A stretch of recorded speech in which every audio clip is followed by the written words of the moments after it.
Bismillahirrahmanirrahim. Assalamualaikum warahmatullahi wabarakatuh. Alhamdulillahirrabbilalamin. Segala puji dan syukur kita panjatkan kehadirat Allah subhanahu wa ta'ala. Berkat rahmat hidayah hingga kita sampai di penghujung bulan suci Ramadan tahun 1442 Hijriah. Salawat serta taslim senantiasa kita lantunkan sebagai pembuktian kita selaku umat Rasulullah Muhammad SAW, Nabi yang telah membawa ajaran agama Islam sehingga manusia mampu membedakan antara yang batil dengan yang benar, antara yang hak dan yang batil, antara yang sesat dan yang mendapat petunjuk. Sahabat-sahabat sekalian, pertama saya mengucapkan turut berduka cita atas meninggalnya ulama kita, guru kita ya, Tengku Zulkarnain. Beliau juga adalah merupakan guru saya, di mana beliau banyak memberikan kajian-kajian ilmu yang sangat bermanfaat kepada saya secara pribadi maupun kepada umat Islam secara umum. Sahabat sekalian, pada kesempatan kali ini saya berdiskusi dengan Tuan Lamsen ya, Pendeta Lamsen Nyobaho dari Sekte Advent, dan juga lagi-lagi dengan Dr. Mahadi Marpaung. Temanya menarik, kajiannya bagus. Bagaimana kemudian sembahan mereka yang adalah manusia yang tidak bisa berbuat apa-apa, tidak mengetahui hari kiamat, tidak mampu berkata-kata dari dirinya sendiri, telah menjadi manusia biasa yang kemudian mereka embel-embeli ajaib itu bisa menjadi sang pencipta alam semesta. Dan ternyata dua debaters ini game over. Mereka tidak mampu, bahkan terkesan menghindar dari pertanyaan saya. Jika Yesus itu adalah Tuhan, yang mereka kemudian imani sebagai Tuhan yang datang dalam rupa manusia, ternyata yang jadi manusia ini tidak mampu dan tidak berkuasa lagi kembali untuk menjadi sang pencipta alam semesta. Dengan demikian, mereka gagal membuktikan kalau Yesus itu adalah Tuhan. Sahabat-sahabat sekalian, melalui konten ini, saya Zulkifli Emabas bersama dengan keluarga mengucapkan minal aidin wal faizin, mengucapkan permohonan maaf yang sebesar-besarnya. Mohon maaf, baik lahir maupun batin. Ucapan-ucapan saya, perilaku-perilaku saya, materi-materi saya yang melanggar, yang tidak seharusnya jika ada, maka saya mohon maaf. Jika ada perkataan, ada perbuatan, ada tingkah laku yang kurang berkenan, sekali lagi, kepada sahabat saya dimanapun sahabatku berada, baik di Indonesia maupun di luar negeri, saya secara pribadi memohon maaf yang sedalam-dalamnya dari lahir saya maupun dari batin saya. Semoga Allah memberikan kekuatan iman, semoga Allah mencurahkan nurnya kepada saya, sehingga saya ke depannya lebih banyak belajar dan mengkaji serta menjabarkan ilmu-ilmu yang mendatangkan manfaat kepada agama dan terkhusus kepada saya pribadi. Mohon maaf sekali lagi, minal aidin wal faizin, maafkan atas segala kesalahan dan kekhilafan saya bersama dengan keluarga. Demikian juga pada para sahabat-sahabat muslimku, sahabat-sahabat muslimah, ya, saya pun mengikhlaskan komentar-komentar yang kurang berkenan, yang menyerang pribadi kalaupun ada, dan juga yang tidak puas dengan penjabaran saya, ya, yang dulu yang sempat membuat saya merasa tidak enak, saya ikhlaskan, saya maafkan, saya ridha, karena itu adalah semua tujuannya untuk memperbaiki lisan saya, memperbaiki metode saya dalam menyampaikan kebenaran. Demikian para sahabat sekalian, kita berdoa mudah-mudahan Allah memberikan kesehatan kepada kita semua, memberikan umur yang panjang, sehingga kita masih bisa berjumpa dengan bulan suci Ramadan di tahun-tahun berikutnya. Terakhir dari saya, sekali lagi terima kasih kepada para sahabat-sahabat yang telah membayarkan zakat, yang telah berinfak kepada yayasan yang kita bina. Insya Allah apa yang sahabat berikan, waktu, kemudian tenaga, materi, dan juga pengorbanan kota yang Anda berikan dengan tidak melewati iklan, itu insya Allah akan menjadi amal ibadah dan kedudukannya sebagai amal jariah, yang intinya akan menjadi penerang kelak di yaumil akhir buat para sahabat sekalian. Demikian, sekali lagi terima kasih banyak. Mohon maaf atas segala kekurangan. Wabillahi taufiq wal hidayah. Assalamualaikum warahmatullahi wabarakatuh. Salam satu Tuhan. Bukan Yesus yang salah sehingga dia tersalib.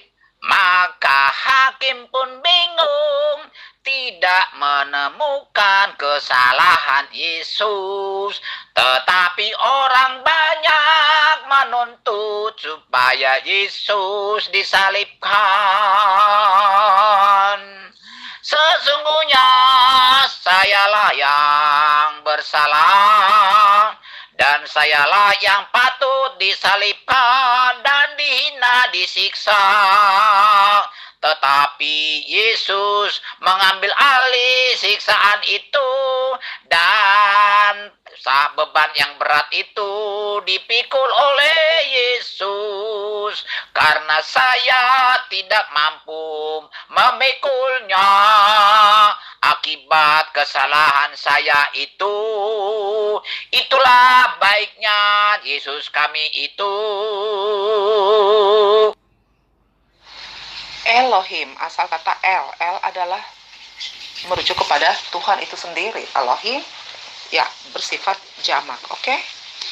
Saya sampai di situ, dan saya ingin menjelaskan bahwa Yotevave, yaitu Yahweh itu sendiri adalah Yesus, oke? Nah, sekarang seperti yang saya bilang sebelumnya, bahwa saat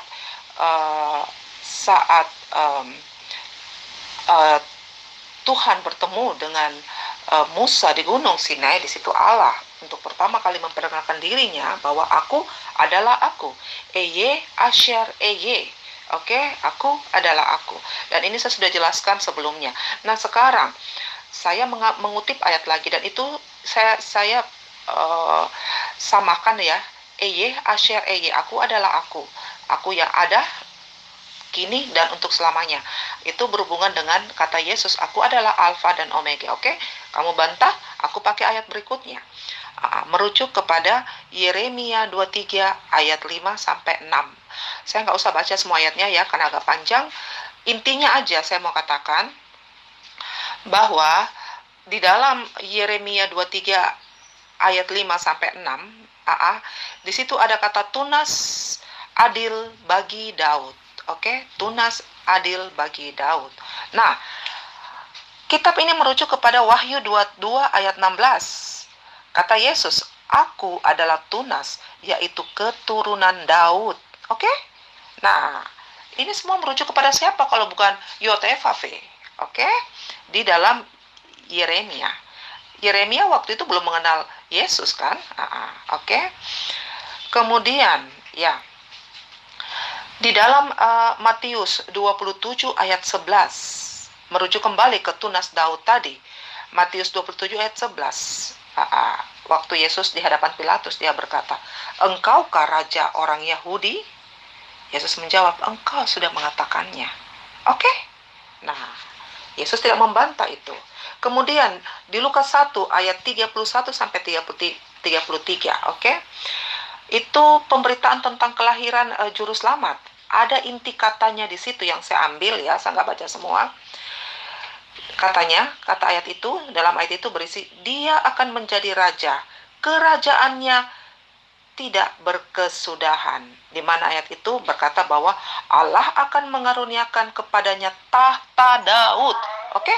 Kembali merujuk kepada Yeremia 23 ayat 58. Tunas adil bagi Daud. Oke, sekarang yang terakhir. Nggak usah panjang-panjang, Pak. Nanti pusing. Oke, sekarang ke Yesaya 40 ayat 3. Apa inti Yesaya 43? Di situ Yesaya menulis, ada suara yang berseru, persiapkanlah di padang gurun jalan bagi Tuhan, luruskanlah jalan belantara bagi Allah. Oke? Yesaya 40 ayat 3.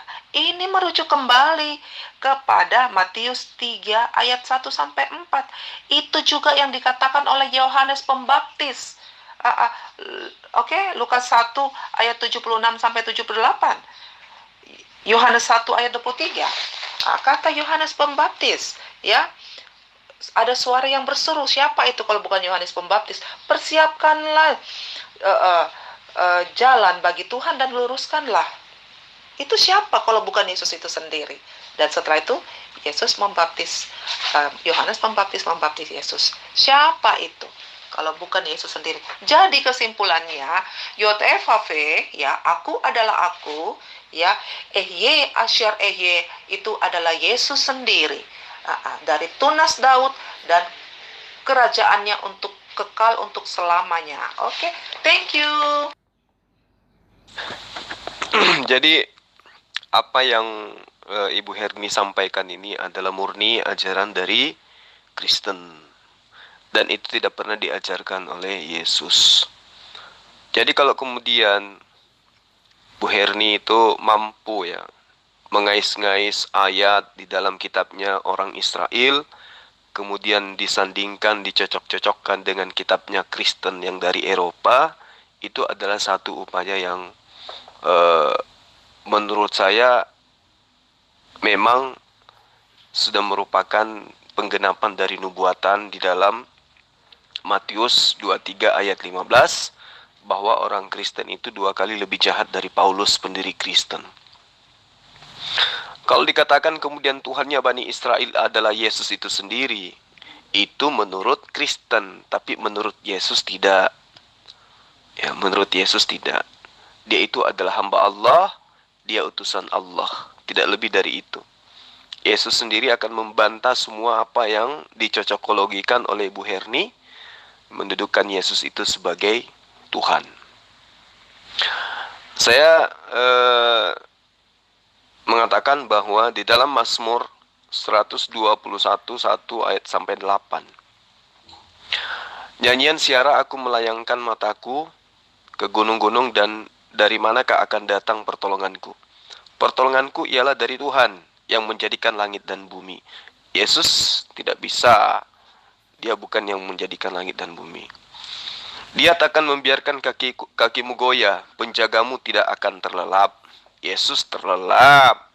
Matius 8 ayat 24. Sekonyong-konyong mengamuklah angin ribut di danau itu sehingga perahu itu dihembus, ya, atau terhembus. Perahu itu ditimbus gelombang maksudnya, ya. Tetapi Yesus tertidur lelap. Nah, itu jelas. Lalu kemudian dikatakan, sesungguhnya tidak terlelap dan tidak tertidur penjaga Israel. Nah, tadi saya sudah mengatakan di dalam Matius 8 ayat 24, Yesus tertidur, terlelap lagi. Di dalam Mazmur 121 ayat 5, Tuhanlah penjagamu, Tuhanlah naunganmu di sebelah tangan kananmu. Matahari tidak menyakiti engkau pada waktu siang atau bulan pada waktu malam. Tuhan akan menjaga engkau terhadap segala kecelakaan. Ia akan menjaga nyawamu. Sementara Yesus mati, nyawanya tidak terjaga, dia kena celaka, dibunuh di atas tiang salib. Di ayat 8 dikatakan, Tuhan akan menjaga keluar masukmu dari sekarang sampai selama-lamanya. Yesus tidak mampu apa-apa, ya. Dia nggak bisa menyelamatkan Israel. Jadi nggak mungkin Yesus itu adalah YHWH atau Eloh itu sendiri. Di dalam 1 Timotius 6 ayat 16, dialah satu-satunya yang tidak takluk kepada maut, bersemayam dalam terang yang tak terhampiri, seorang pun tidak pernah melihat dia, dan memang manusia tidak dapat melihat dia, baginya lah hormat dan kuasa yang kekal. Nah, ini dalam 1 Timotius 6 ayat 16 ini bercerita tentang Tuhannya Yesus. Jadi Yesus itu adalah manusia yang bertuhan. Tuhannya Yesus itu adalah sosok yang tidak pernah, ya, dilihat oleh manusia, dan manusia memang tidak dapat melihatnya. Lalu kemudian, konsep demi konsep, rumusan demi rumusan yang dipertontonkan oleh gereja untuk kemudian menobatkan manusia Yesus menjadi Tuhan, itu berasal dari konsep Yohanes 1. Yohanes 1 ayat 1 sampai ayat 14. Firman itu telah menjadi manusia dan diam di antara kita, dan kita telah melihat kemuliaannya. Di dalam Yohanes 1:14 itu dikatakan, yaitu kemuliaan yang diberikan kepadanya sebagai anak tunggal Bapa, penuh kasih karunia dan kebenaran. Nah, dalil ini yang digunakan teman-teman Kristen untuk meyakinkan serigala-serigala yang lain bahwa Allah adalah firman. Firman adalah Yesus. Allah berfirman dan firman itu menjelma menjadi manusia dan manusia itu adalah Yesus. Allah adalah Tuhan. Jadi firman Allah adalah Allah, yang berarti firman Tuhan adalah Tuhan. Firman itu menjelma menjadi manusia, dan manusia itu juga adalah Tuhan. Allah adalah firman, firman adalah Yesus, dan Yesus adalah Tuhan. Nah, begitulah ajaran rumusan-rumusan Kristen, bahwa Yesus adalah Allah, dan firman satunya adalah Yesus itu sendiri. Begitu adanya. Nah, ini fatal kalau kita menelaah dengan menggunakan akal. Jadi kegagalan para misionaris, para pendeta ya, dalam memahami arti firman, itu kebablasan dan kemudian diikuti oleh serigala-serigala yang lain. Jika Tuhan berfirman, jadilah anjing, maka Tuhan adalah Tuhan. Firman yang berbunyi, jadilah anjing, adalah Tuhan. Lalu firman itu menjelma menjadi anjing, yang berarti anjing adalah Tuhan. Maka teman-teman Kristen siap-siaplah ya untuk menyembah anjing. Itu salah. Konsepnya itu sangat jelas. Jika Tuhan berfirman, jadilah langit, maka Tuhan adalah Tuhan. Ya, firman yang berbunyi jadilah langit adalah Tuhan. Lalu firman itu menjelma menjadi langit, yang berarti langit adalah Tuhan, maka siap-siaplah orang Kristen menyembah langit. Nah, jika Tuhan berfirman jadilah siang, ya, firman berbunyi jadilah siang, dan siang itu adalah Tuhan. Lalu firman itu menjelma lagi menjadi siang, yang berarti siang itu adalah Tuhan itu sendiri. Maka Kristen siap-siaplah menjelma siang atau menjelma matahari. Ini parah, ya, ini parah. Jadi konsep yang kemudian firman menjelma menjadi manusia itu adalah bullshit, itu adalah penipuan, itu adalah pembodohan. Sebagai Kristen, ya, Ibu Herni ketika ditanya mana bukti Tuhan berinkarnasi menjadi manusia, maka Ibu Herni akan menunjukkan Yohanes 1 ayat 14. Nah, ini jelas bahwa rumusan Allah adalah firman dan firman itu kemudian menjelma menjadi Yesus, itu berdasarkan gospel yang dikira tulisan murid Yesus, ya, anak Zebedeus. Jadi itu berarti ya semakin bertambahlah keanehan di dalam ajaran agama Islam, ajaran agama Kristen. Jika Allah itu diyakini identik dengan firman, lalu firman tersebut menjelma menjadi Yesus, maka seharusnya Tuhan sudah tidak perlu lagi berfirman kepada Yesus, sebab firman itu sudah ada dan menjelma dalam tubuh Yesus. Tapi nyatanya ya, Allah masih memberi firman kepada Yesus. Yohanes 17 ayat 8, kata Yesus, sebab segala firman yang engkau sampaikan kepada aku telah aku sampaikan kepada mereka. Lalu kemudian di dalam Matius 3 ayat 16 sampai ayat 17, sesudah dibaptis Yesus segera keluar dari air. Pada waktu itu juga langit terbuka, lalu kemudian ia melihat Roh Allah seperti burung merpati turun di atasnya, lalu terdengarlah suara dari surga, ini anakku yang kukasihi, kepadanya aku berkenan. Jadi kedua dalil ini membuktikan ya Tuhan itu tidak pernah menjelma menjadi Yesus. Karena masih ada suara dari langit yang dimiliki, yang bukti nyata adalah suara daripada Allah sendiri menurut kitabnya Kristen.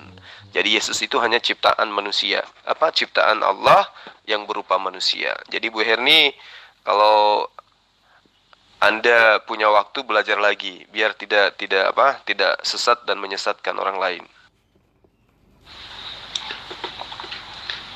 Bacaan Injil Yohanes 15 ayat 26 sampai 27. Bismillah wal ibni wal rohul kudus alilal wahid amin. Wa mataija al muazi alladhi sarsiluhu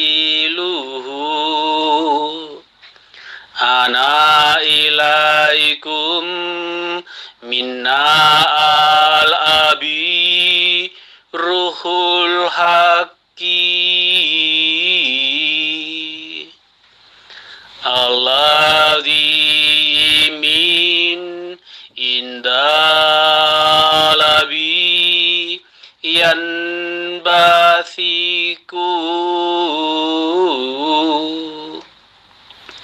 fahuwa yashhadu li wa tashhadu anna antum aidan lannakum minna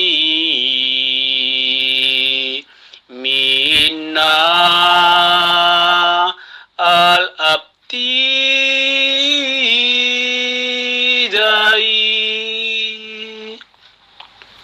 Jikalau penghibur yang akan kuutus dari Bapa datang, yaitu roh kebenaran yang keluar dari Bapa, ia akan bersaksi tentang aku.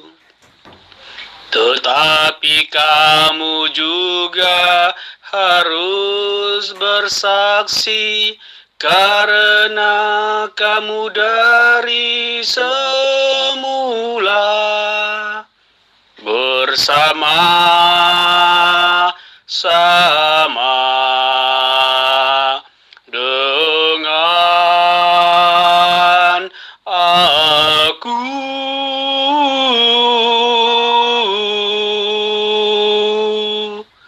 Kemuliaan kepada Bapa dan Putra dan Roh Kudus, seperti pada permulaan, sekarang, selalu, dan sepanjang segala masa. Amin. Bismillah walibni wal rohul kudus alilal wahid. Amin. Selamat pagi, selamat berkarya. Tuhan memberkati. Horas.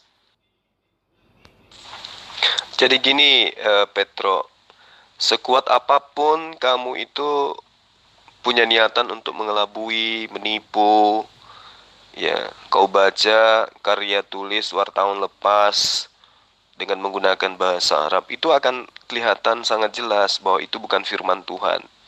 Nah, itulah bukti bahwa meskipun kamu menggunakan bahasa Arab untuk membacakan kitabmu, tetap aja ketahuan bukan firman Tuhan. Padahal sudah nyata-nyata bahasa Arab. Meski dikatakan di situ di ayat yang kamu bacakan, wa tashhaduna antum aidu li annakum, tapi tidak sama dengan lantunan kalamullah. Beda. Ya, ini kan cuman bahasa Indonesia di Arab-Arabkan. Dan itu ternyata ya hanya sebuah surat, tidak nyampe kepada hakikat kalamullah.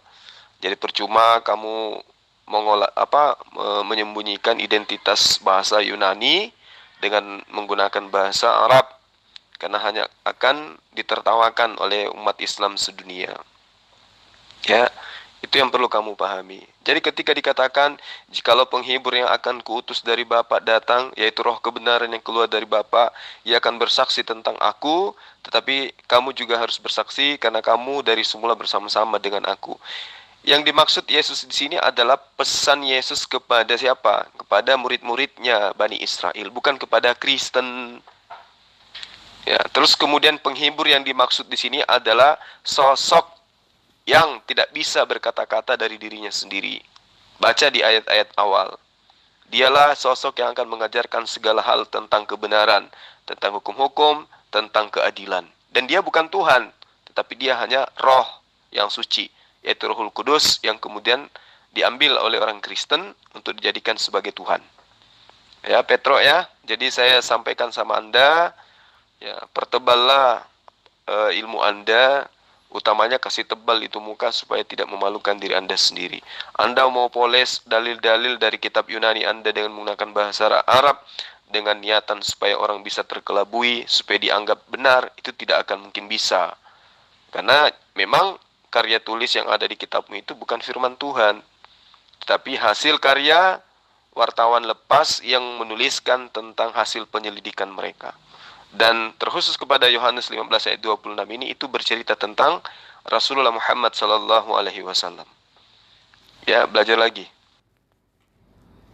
Yesus berinkarnasi menjadi manusia. Ingat ya, kata inkarnasi, menjadi manusia. Apakah pada saat Yesus berinkarnasi menjadi manusia dia mempertontonkan ketuhanannya? Enggak kan? Yang dia perlihatkan adalah kemanusiaannya dia. Manusia yang manusia seutuhnya ya. Dari segi fisiknya dia. Dan pada saat dia bersama-sama dengan muridnya, adakah muridnya memanggil dia Tuhan? Adakah? Nggak ada yang memanggil dia Tuhan. Mereka memanggil dia guru atau memanggil dia rabi. Nggak ada yang memanggil dia Tuhan. Karena memang dia menjadi manusia. Kemanusiaannya dia, untuk apa dia menjadi manusia? Ya, untuk apa? Ya, suatu misi karya keselamatan. Aku nggak usah jelasin ini ya, karena ini udah sering-sering lah. Karya keselamatan, oke? Nah, kapan Yesus itu menjadi Tuhan? Ya, pada saat misinya di dunia itu udah selesai. Misinya, saya ulang ya, misinya di dunia itu udah selesai. Selama 33,5 tahun, udah selesai misinya. Dia menjalankan misinya itu dengan sempurna. Makanya Tuhan katakan, Yesus katakan di kayu salib, sudah selesai. Oke? Kalau dalam bahasa aslinya itu tetelestai. Oke? Sudah selesai. Akhirnya Yesus mati dan Yesus bangkit di hari ketiga. Setelah dia bangkit, apa yang terjadi? Kemanusiaannya udah selesai.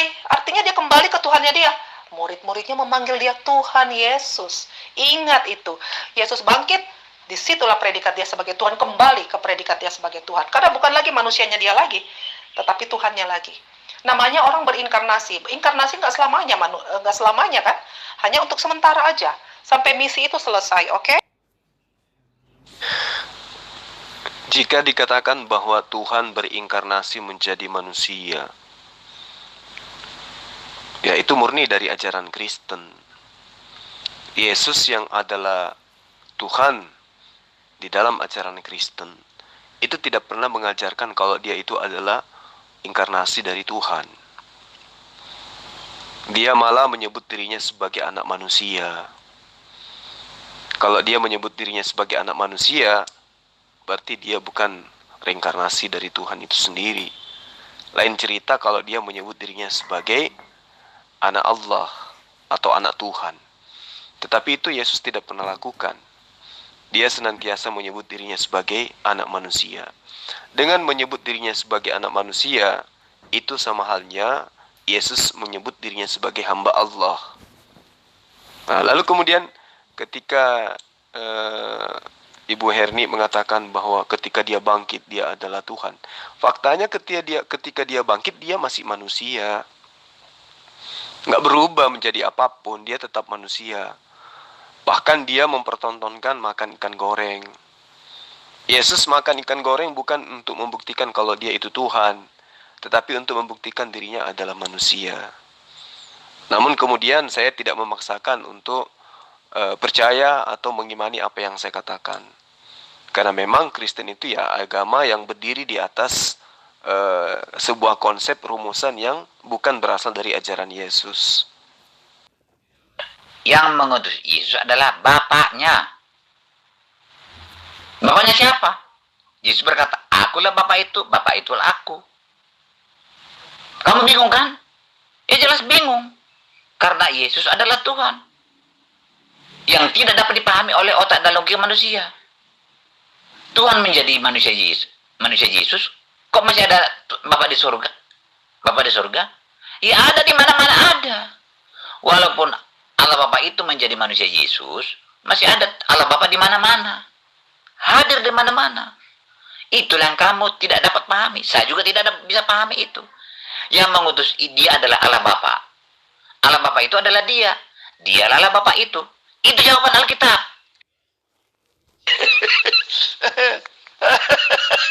Lah iya. saya mau tertawa kalau diingat-ingat itu ya. Saya mengingat itu, saya diskusi dengan orang Kristen. Ini di dalam cerita. Saya nanya. Itu Pak, saya nanya Pak ya, tentang Bapak itu kok enggak lebih sopan lah. father, good father. Kan sopan Pak ya, daripada bapak seperti itu. Loh, bukan bapak Pak Luput, itu bapak. Apa bedanya bapak sama bapak? Oh gini, kalau bapak itu yang disembah. Oh gitu ya. Kalau bapak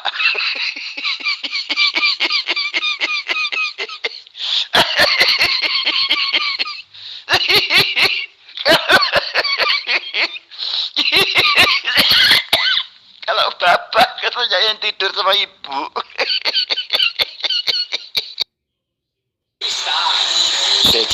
CQ calling, harimau 1 memanggil harimau 2. Tolong merapat ke markas. Ditunggu kedatangannya. 813 Solo Bandung.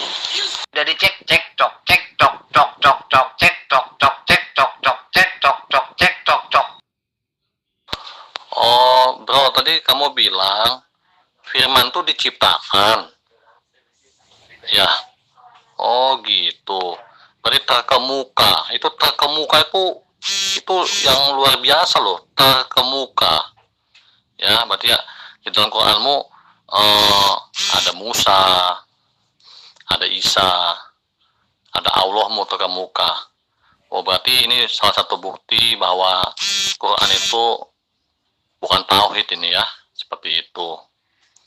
Tapi dalam Quran juga tertulis Isa adalah kalimatullah dan rohullah. Apakah Musa kalimatullah dan rohullah?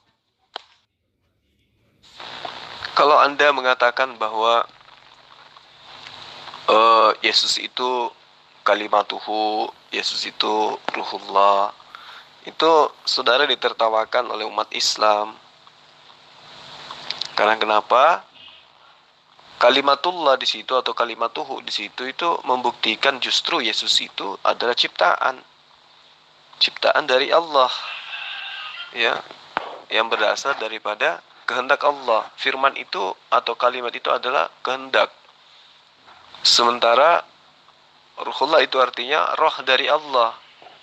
Jadi nyata kalau Yesus itu adalah ciptaan. Nah, kenapa Nabi Musa tidak disebut dengan kalimatullah atau ruhullah? Karena itu memang gelar untuk Yesus, gelar untuk Isa alaihissalam. Karena untuk menepis tuduhan orang-orang yang menuduh ibunya itu berzina. Sementara Nabi Musa digelar dengan gelar kalamullah, ya, atau kalamahu. Nah, Yesus bergelar kalimatuhu, Musa bergelar kalamahu, ya. Jadi masing-masing punya gelar. Apakah Yesus disebut dengan kalamahu? Tidak. Ayo. Padahal derajat daripada kalamahu itu kalau secara bahasa dibandingkan kalimatuhu itu menandakan bahwa Yesus itu berasal daripada kalimat, ya, artinya kehendak. Sementara kalamahu yang merujuk kepada Musa artinya Allah sendiri yang berbicara kepada Musa. Jadi kamu harus banyak belajar, kawan. Kalau Anda mengajarkan secara konteks, secara alur cerita, saya lebih paham ya kitab saya ketimbang Anda. Ya. Dari Kejadian 1 saya tahu ceritanya seperti apa, isinya seperti apa. Sampai dalam Wahyu, saya tahu isinya seperti apa, ceritanya seperti apa. Ya, oh seperti ini ceritanya, oh seperti itu. Sama Anda memahami kitab Anda, Quran Anda. Di surat An-Nisa ceritanya seperti ini. Di surat Maryam ceritanya seperti ini. Di surah Al-Baqarah ceritanya seperti ini. Tapi Anda tahu nggak ceritanya? Surat Al-Fatihah menjelaskan, bacanya seperti ini. Menjelaskannya apa? Ceritanya apa? Nah, kalau Anda saja tidak bisa menceritakan kronologinya seperti apa, pemahamannya seperti apa, ceritanya seperti apa, Sama saja Anda bohongi diri sendiri. Ngomong apa Thomas Agung? Apa sudah ngincilin semua makhluk? Justru karena manusia berdosa itu tidak bisa melihat Bapa, suaranya pun tidak bisa dengar. Maka Tuhan itu datang.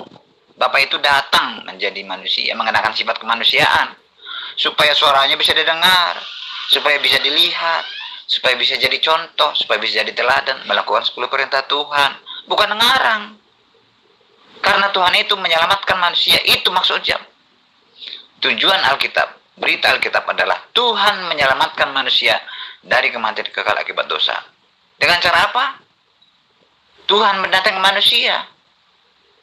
Manusia berdosa. Apakah bisa Tuhan mendatangi manusia tanpa mengenakan sifat manusia? Tidak bisa. Karena manusia tidak bisa melihat Tuhan, tidak bisa mendengar suaranya.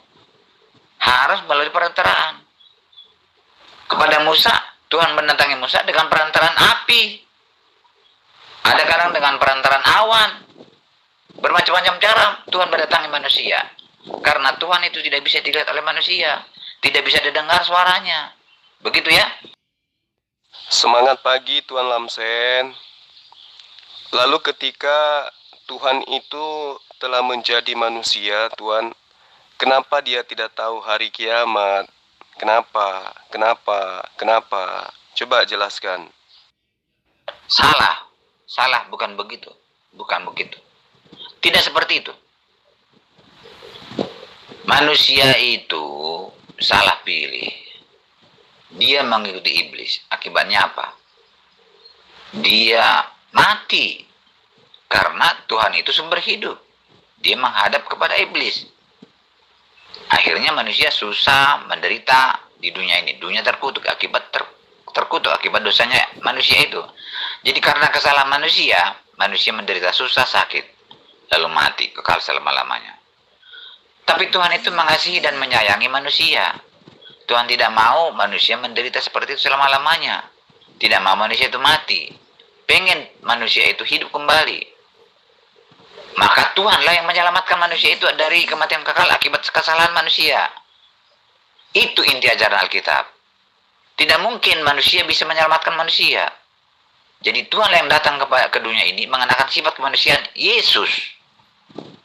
Jadi Yesus adalah Tuhan, bukan manusia seperti tuduhan-tuduhan Islam. Jadi Yesus itu adalah Tuhan dalam rangka menyelamatkan manusia, memberikan contoh kepada manusia, memberikan teladan kepada manusia. Setelah itu dia kembali ke surga. Itu cerita Alkitab. Dia kembali ke surga dan menjadikan tempat di surga. Setelah tiba waktunya nanti dia akan datang ke dunia ini, menjemput orang-orang yang percaya kepadanya, membangkitkan orang-orang mati yang percaya kepada dia. Itu cerita Alkitab, ya.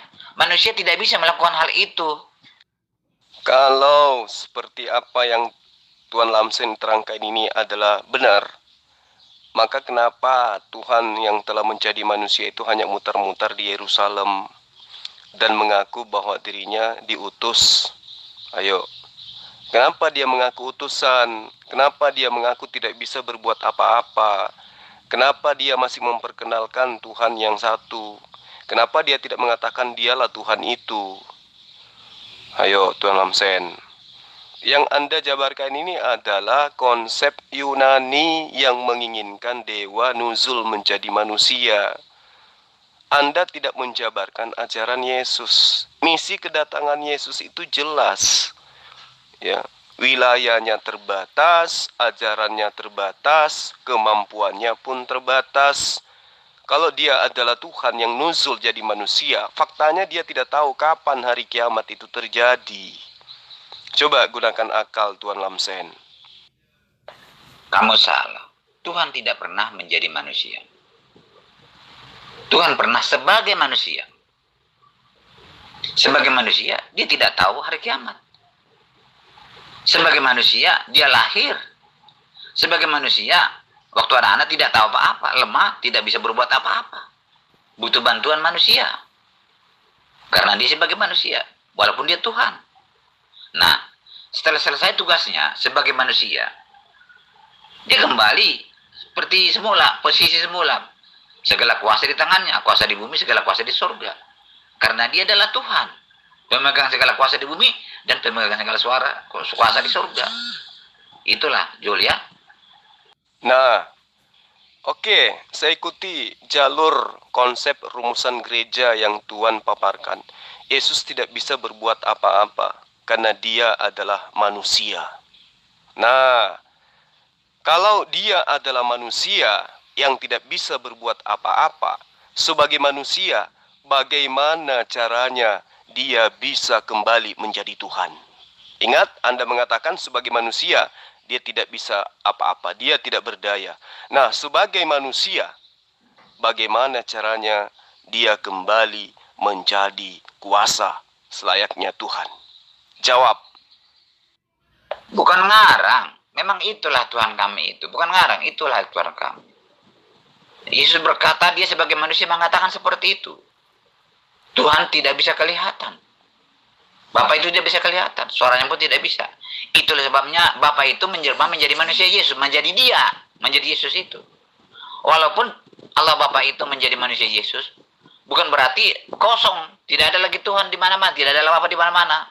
Karena Tuhan kami ajaib. Maka dia ada hadir di mana-mana. Walaupun dia telah menjadi manusia, Yesus. Ya. Tapi masih ada Tuhan di mana-mana.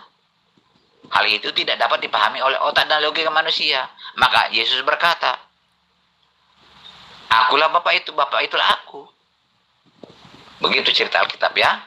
Jadi, Allah Bapa itu adalah Yesus sendiri. Kalau Tuhan Anda sudah menjadi manusia, lalu kemudian Tuhan Anda juga ada di mana-mana, memangnya Tuhan Anda itu ada berapa? Berarti Anda tidak cocok hidup di NKRI, karena NKRI hanya mengakui Tuhan itu Maha Esa. Nah, kalau Tuhan Anda ada di mana-mana, ada di kamar mandi, ada di mobil, ya, ada di kebun, ada di hutan, ada di hidung, ada di kuping. Terus Tuhan Anda itu ada berapa? Nah, ketika Tuhan Anda itu telah menjadi manusia, lalu kemudian dia tidak bisa berbuat apa-apa. Nah, sebagai manusia itu gimana ceritanya dia bisa menjadi Tuhan kembali? Coba Anda jelaskan. Salah. Tidak seperti itu. Maka pertanyaanmu tidak bisa saya jawab. Karena yang pemahaman salah. Salah pemahamanmu itu. Ya. Jadi, manusia itu harus mati kekal selama-lamanya. Lalu ditebus oleh Tuhan itu sendiri yang menebus. Contoh begini ya. Waktu Abraham disuruh untuk menyembelih anaknya. Itu permintaan Tuhan memang. Disuruh menyembelih anaknya. Jadi anaknya harus disembelih. Pisau sudah di tangan Abraham untuk memotong leher anaknya. Terserah entah siapapun itu. Tetapi malaikat Tuhan berseru. Hei Abraham, stop, jangan bunuh anakmu. Itu lihat di belakangmu, ada binatang sembelihan untuk menebus anakmu itu. Ya. Jadi pengganti sudah ada, yaitu binatang sembelihan. Ditebusnya lah anaknya itu. Bukan ditebus dari mana? Coba baca Al-Quran. Binatang itu binatang sembelihan besar untuk menebus anaknya. Akhirnya anaknya tidak jadi dipotong, yang dipotong adalah binatang itu. Seperti itulah manusia dengan Tuhan itu. Tuhan datang ke dunia ini mengenakan sifat kemanusiaan. Dan itulah yang mati untuk menebus manusia, supaya manusia tidak mati, tidak menderita lagi akibat dosa itu. Seperti itulah contoh yang diberikan oleh Tuhan. Justru kalau dari penjelasan Tuan Lamsen ini, Allah itu menginginkan tadinya korbannya manusia diganti dengan hewan. Tapi konsep Kristen kemudian, yang tadinya hewan diganti dengan manusia. Ini ajaran apa ini Tuan Lamsen?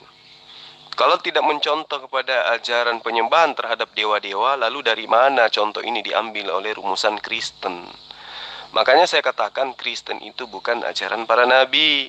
Itu adalah ajaran pagan Romawi yang kemudian memfusi masuk ke dalam ajaran Yahudi supaya dianggap sebagai sebuah kebenaran. Sekali lagi saya katakan, Tuhan menghendaki kurban itu adalah binatang, bukan manusia, apalagi Tuhan. Ya, sadarilah itu Tuan Lamsen. Jadi memang saya akui, kamu itu tidak baca Alkitab secara utuh. Kamu baca Alkitab secara potong per potong. Setiap potong-potongan ajaran Alkitab itu kamu baca. Sesuai yang kamu, dan terpilih lagi, sesuai dengan ajaran Al-Quranmu. Jadi, kalau seperti itu baca Alkitab, sampai dunia kiamat pun kamu tidak akan paham berita Alkitab. Kamu tidak paham maksud dan tujuan apa yang dibawakan oleh Alkitab. Kamu tidak tahu bahwa Tuhan menyelamatkan manusia dari kematian kekal. Itu yang dibawa oleh Alkitab. Jadi, kamu itu memilih-milih ayat-ayat yang sesuai dengan ajaran Al-Quran. Padahal sesungguhnya, ajaran Alkitab itu bertolak belakang dengan ajaran Al-Quran. Ya. Sementara Al-Quran memberitakan bahwa Allah SWT menciptakan manusia, lalu ditakdirkan, susah-susah, sakit-sakit, lalu mati. Lalu kemudian Allah SWT memerintahkan manusia menyembah Allah supaya selamat dengan cara persyaratan-persyaratan atau liturgi-liturgi yang ditentukan oleh Allah. Kalau salah pun liturginya, tidak bisa selamat lagi, masuk neraka terus. Itu bedanya ajaran Alkitab dengan ajaran Al-Quran. Kalau Alkitab tidak, Tuhan Alkitab itu menyelamatkan manusia dari kematian kekal akibat kesalahan itu manusia sendiri, bukan karena ditakdirkan. Itu bedanya ajaran Alkitab dengan Al-Quran. Maka saya lebih senang menerima ajaran Alkitab, karena Tuhan Alkitab itu adalah Tuhan yang maha baik, maha pengasih, maha penyayang, menyelamatkan manusia dari akibat kesalahan manusia itu sendiri. Anda justru yang tidak paham tentang kitab Anda. Kami Muslim itu hafal betul kitab Anda. Tujuannya, muatannya, rumusan-rumusannya, arah kebijakannya, kemana kami paham. Ya, nih sedikit saya kasih bocoran kepada Anda. Apa yang Anda imani, yaitu keyakinan gereja Kristen, itu bertolak belakang dengan apa yang diajarkan oleh para nabi, termasuk murid-murid Yesus. Coba Anda baca di dalam Kisah Para Rasul 18 ayat 13. Ya, Paulus ini berusaha meyakinkan orang untuk beribadah kepada Allah dengan jalan yang bertentangan dengan hukum Taurat. Kisah Para Rasul 18 ayat 13. Paulus ini berusaha meyakinkan orang-orang non-Yahudi untuk beribadah kepada Tuhan dengan jalan yang bertentangan dengan hukum Taurat. Anda coba lihat diri Anda, lihat agama Anda. Apakah ajaran yang Anda anut sekarang itu bertentangan atau selaras dengan hukum Taurat? Bertentangan, bukan? Sementara Taurat itu adalah rumusan-rumusan hukum yang muatannya perintah dan juga larangan Allah kepada Nabi Abraham, keturunannya secara turun-temurun. Itu satu hal yang perlu Anda pahami. Lalu kemudian di dalam Kisah Para Rasul 9 ayat 22, akan tetapi Paulus pendiri Kristen semakin besar pengaruhnya, dan Paulus membingungkan orang-orang Yahudi yang tinggal di Damsyik, karena Paulus membuktikan bahwa Yesus adalah Mesias. Itu Kisah Para Rasul 9 ayat 22. Lalu kemudian di dalam Kisah Para Rasul 21 ayat 28, hai orang-orang Israel, tolong, inilah Paulus, orang yang dimana-mana mengajar semua orang untuk menentang bangsa kita dan menentang hukum Taurat, ya, dan tempat ini. Dan sekarang Paulus membawa orang-orang Yunani pula ke dalam bait Allah dan menajiskan tempat suci kita ini.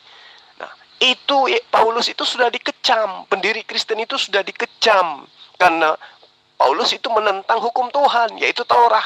Sementara Taurat itu adalah perjanjian baru Allah kepada Bani Israel. Belum lagi kalau saya membaca Kisah Para Rasul 23 ayat 12. Dan setelah hari siang, orang-orang Yahudi mengadakan komplotan dan bersumpah dengan mengutuk diri bahwa mereka tidak akan makan atau minum sebelum mereka membunuh Paulus. Jelas sekali, Paulus itu adalah setan bagi orang-orang Yahudi kala itu. Dia adalah serigala gelap, serigala hitam yang sudah dinubuatkan menjadi penyesat bagi Bani Israel. Itu yang Anda harus pahami baik-baik, Tuan Lamsen. Kamu bertanya seperti itu karena kamu baca hanya itu. Kamu tidak tahu bahwa Yesus melayani di luar orang Yahudi, di luar orang Israel. Buktinya, banyak pengikut Yesus orang Yahudi. Yang walaupun banyak tidak pengikut. Jadi murid Yesus adalah orang Yahudi, orang Israel. Kamu tidak mengerti kenapa Yesus berkata kepada perempuan itu, aku datang hanya untuk orang Israel. Kamu tidak mengerti, itu aja kamu ambil. Tertutup matamu terhadap ayat-ayat lain. Tertutup matamu kepada ajaran Alkitab. Kamu hanya potong itu saja. Sepotong itu aja kamu pegang. Lalu kamu berkata, Yesus hanya untuk Bani Israel. Ya tidak bisa saya bantah karena memang ayat seperti itu. Tapi kenyataannya, ayat-ayat lain kamu tidak baca sehingga kamu tidak tahu bahwa Yesus melayani di luar orang Israel. Sehingga banyak pengikut Yesus yang bukan orang Israel. Banyak orang Yahudi, banyak pengikut Yesus. Banyak juga yang bukan orang Yahudi pengikut Yesus. Itu kenyataan. Ya. Jadi kalau kamu tidak mau baca, ya terserah kamu lah. Biarlah kamu seperti itu. Anggapan seperti itu. Kalau kamu tidak mau pelajari seluruhnya ajaran Alkitab. Kalau hanya potongan-potongan saja, ya memang begitulah. Ada satupun pengikut Yesus dari non-Yahudi. Tidak ada, Tuan Lamsen. Sekali lagi saya katakan, tidak ada pengikut Yesus itu dari non-Israel. Yang Anda katakan pengikut Yesus itu adalah pendiri agama Anda yang mengaku-ngaku sebagai murid, yang mengaku-ngaku sebagai pengikut. Kalau Anda mengatakan saya comot ayat, yang mengatakan bahwa dia hanya diutus kepada Bani Israel. Sekarang kekuatannya mana? Hebat mana pernyataan Yesus daripada pengarang kitab Anda? Coba, pergilah, jadikanlah bangsa muridku. Yang dijadikan menjadi pengikut Yesus itu adalah bangsa muridnya. Memang muridnya itu bangsa apa saja? Bukan bangsa-bangsa, bukan bangsa Indonesia, bangsa Belanda, bangsa Jepang, bukan. Tapi bangsa muridnya. Maksudnya dari 12 suku bangsa Bani Israel, dari keturunan Yakub, yang diperintahkan oleh Yesus untuk diajarkan tentang ajaran Yesus itu sendiri, yaitu la ilaha illallah. Lalu kemudian ketika Anda mengatakan saya comot ayat, hanya mengambil ayat Matius 19 ayat 24 itu, saya pun bisa mengatakan itu. Tuan Lamsen mengambil Matius 28 ayat 19, Markus 16 ayat sekian, untuk kemudian menjadikan Yesus itu sebagai acuan pembenaran. Tapi Anda melupakan dalil di mana Yesus mengatakan, di mana Yesus berpesan, aku hanya diutus kepada domba-domba yang hilang dari Bani Israel.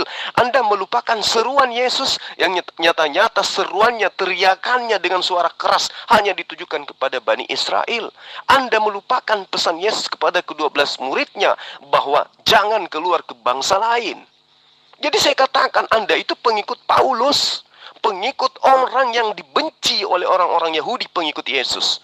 Ya, telah nyata kepada kami orang Yahudi bahwa Paulus ini adalah penyakit sampar, seorang yang menimbulkan kekacauan di antara semua orang Yahudi di seluruh dunia yang beradab, dan bahwa Paulus, ya, dinyatakan di dalam kitab Anda, Kisah Para Rasul, dan bahwa Paulus itu adalah orang yang mengajarkan kesesatan dan tidak mengajarkan sunat dan menghalalkan makan babi.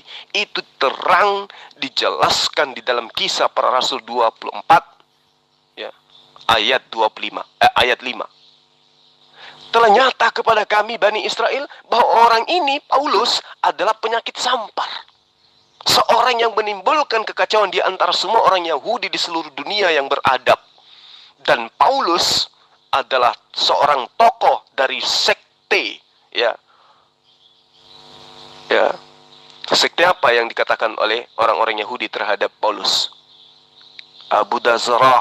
Apa itu? Manusia najis, manusia binatang. Makanya dalam Talmud, Yesus itu menurut Talmudnya orang Kristen, berdasarkan atas ajaran Paulus yang membawa-bawa nama Yesus, maka orang Yahudi mengutuk Yesus itu yang dituhankan oleh Paulus dan orang Kristen. Pahami itu, Tuan Lamsen. Ya, saya hanya ingin membantu Anda di usia senja Anda supaya kembali bertaubat menuju kepada menyembah Tuhannya Yesus. Ada Jul, itu bukan konsep gereja, bukan. Alkitab, saya tidak mau mempelajari konsep gereja, tidak. Saya tidak mau. Saya mau bahas tentang ajaran Alkitab. Kalau kamu membahas konsep gereja, saya tinggalkan kamu. Saya tidak mau itu. Konsep gereja tidak mau. Kamu suka-suka nuduh. Konsep gereja. Alkitab yang kita baca sekarang. Alkitab yang saya bahas. Justru yang Anda sebut Alkitab itu adalah murni dari rumusan gereja. menyebut kitab Kristen dengan sebutan Alkitab di negara ini itu adalah manifestasi dari rumusan-rumusan gereja. Makanya Tuan Lamsen mau lari kemanapun akan ketabrak sana sini. Karena Tuan Lamsen hanya memahami kekristenan, memahami ajaran Yesus berdasarkan rumusan gereja. Di awal di atas saya sudah katakan kepada Anda, kalau Tuhan itu sudah menjelma menjadi manusia, sehingga Anda mengatakan Anda tidak pernah menyembah manusia, tetapi Yesus mengaku dirinya sebagai anak manusia, sampai puluhan kali dia mengaku sebagai anak manusia, tetapi Anda mengaku tidak menyembah manusia, karena Anda tidak menggunakan akal sehat. Maka pertanyaan yang muncul kemudian adalah, ketika Tuhan Anda, dewa Anda telah menjadi manusia, dan ternyata pada saat dia menjadi manusia, dia tidak bisa berbuat apa-apa dari dirinya sendiri. Maka muncul pertanyaan, yang manusia ini bagaimana caranya? Dia kembali menjadi Tuhan, sementara dia tidak mampu berbuat apa-apa. Jangankan menjadi Tuhan, menjadi ayam pun Yesus tidak mampu, karena dia akui dirinya tidak mampu berbuat apa-apa dari dirinya sendiri. Tolong Anda jawab ini. Bagaimana caranya manusia yang tidak bisa berbuat apa-apa itu bisa menjadi pencipta alam semesta? Jawab. Itulah Tuhan kami yang ajaib itu. Itu Tuhan kami yang ajaib itu. Saya tidak tahu berapa jumlah Tuhan kami. Tidak bisa dihitung, tidak bisa diukur. Itulah sebabnya dikatakan Esa. Beda dengan Allah SWT. Duduk diam di tempat, nggak tahu benar apa tidak, itu tidak bisa dibuktikan keberadaannya. Kamu harus tahu bedanya ajaran Al-Quran dengan Alkitab. Tuhan Alkitab itu Esa. Walaupun dia telah menjadi manusia, mengenakan sifat kemanusiaan, tetap ada Tuhan di mana-mana, hadir di mana-mana. Jadi, saya tidak mampu menganalisa Tuhan saya. Keajaiban Tuhan di situ, keajaiban Tuhan. Sama seperti air misalnya. Air di dunia ini Esa. Saya bilang Esa, satulah Esa di dunia ini, air itu. Tapi ketika air menjadi bukit es di Antartika sana, apakah tidak ada air di mana-mana? Masih ada air di mana-mana. Ada di rumah saya air. Walaupun sudah menjadi batu es di Antartika sana, menjadi gunung. Masih ada Tuhan air di mana-mana. Begitulah Tuhan kami. Walaupun Tuhan kami itu mengenakan sifat kemanusiaan, masih ada Tuhan di mana-mana. Tidak bisa dihitung. Kalau air masih bisa dihitung berapa miliar ton, masih miliar kubik, ya masih bisa dihitung, ada batasnya. Kalau Tuhan kami tidak ada batasnya, tidak bisa dihitung, tidak bisa diukur.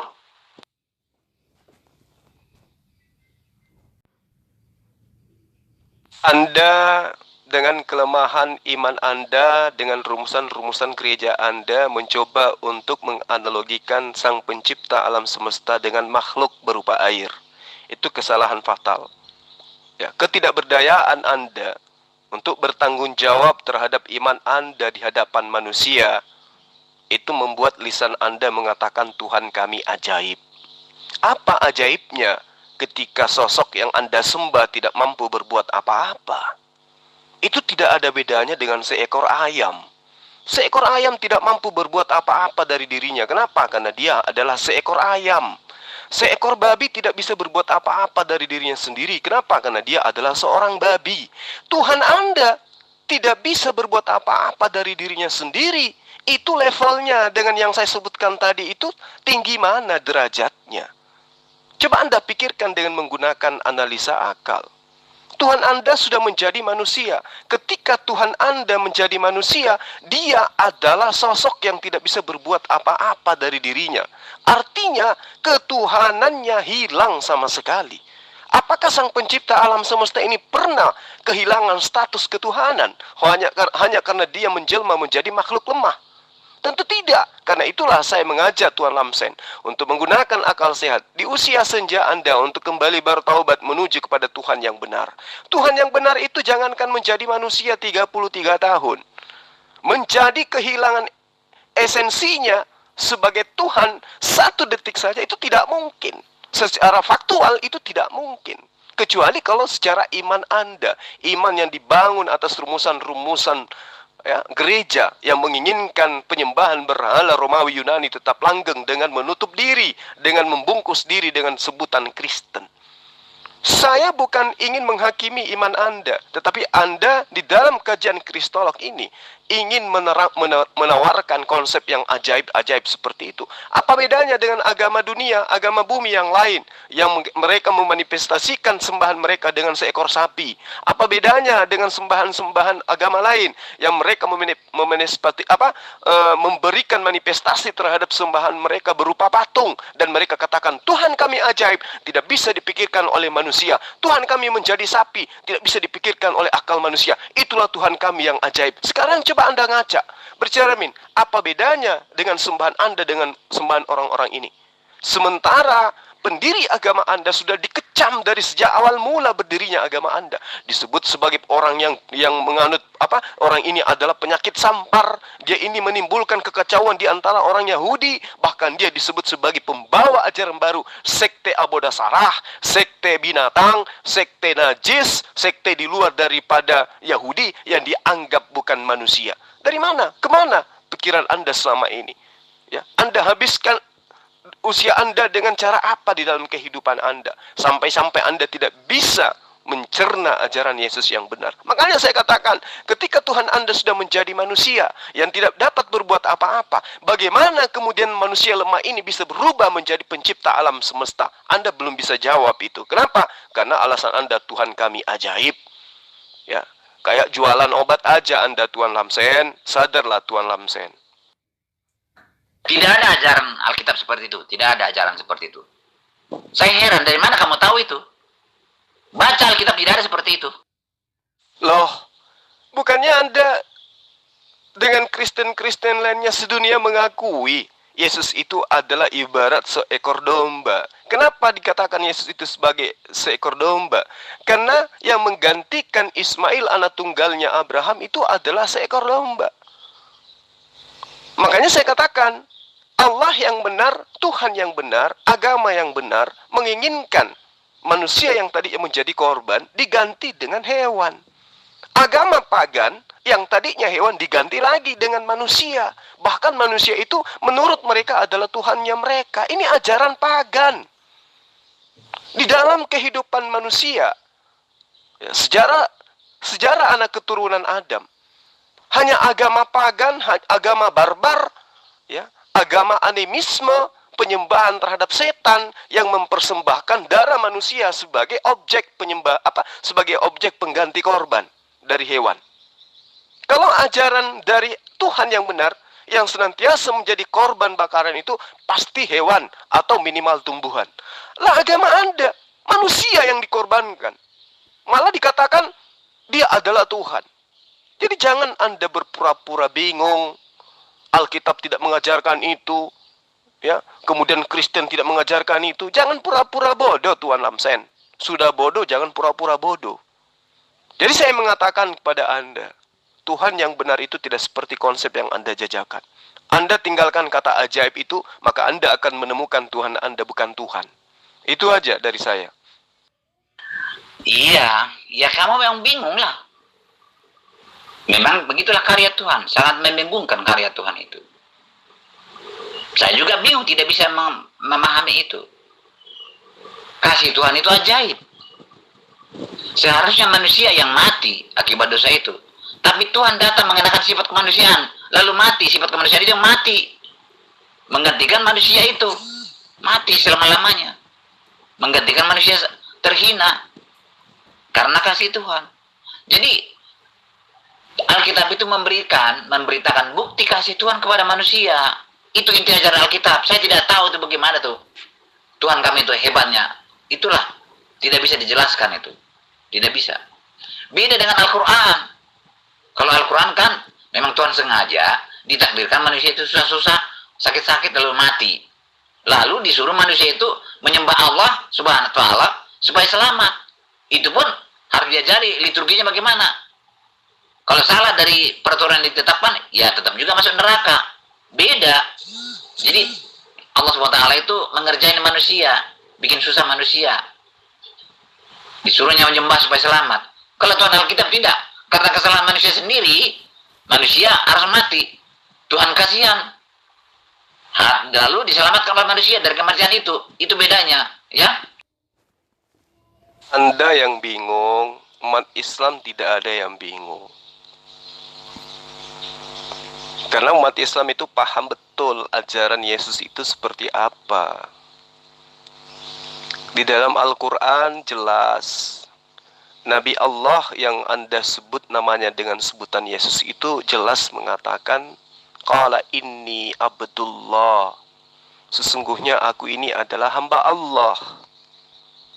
Di dalam kitab Anda pun, Yesus menyebut dirinya sebagai hamba Allah.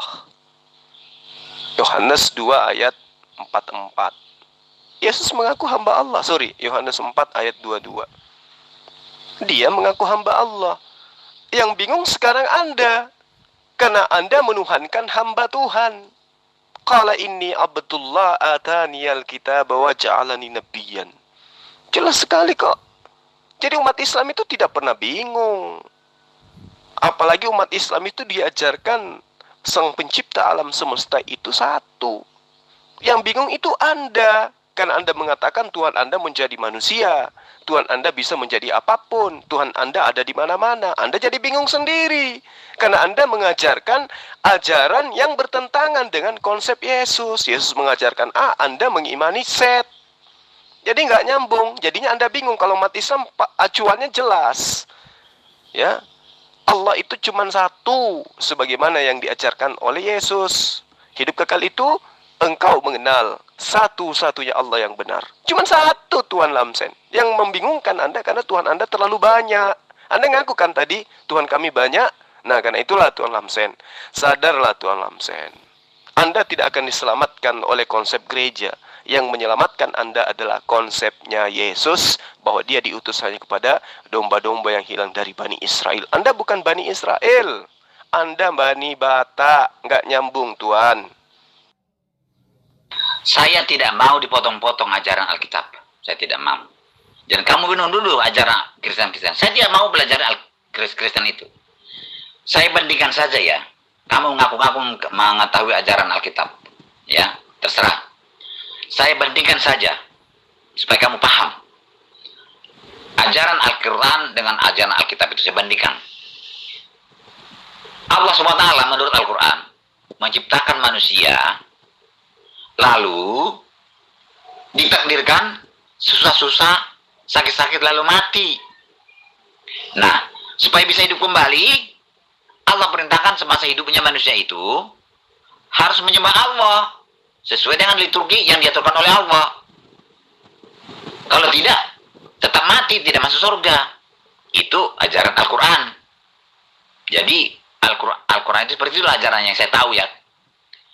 Kalau Alkitab memberitakan bahwa Tuhan Alkitab itu menciptakan manusia untuk hidup kekal selama-lamanya, ditempatkan di tempat yang amat enak, cukup bahagia, tidak berakhir selama-lamanya.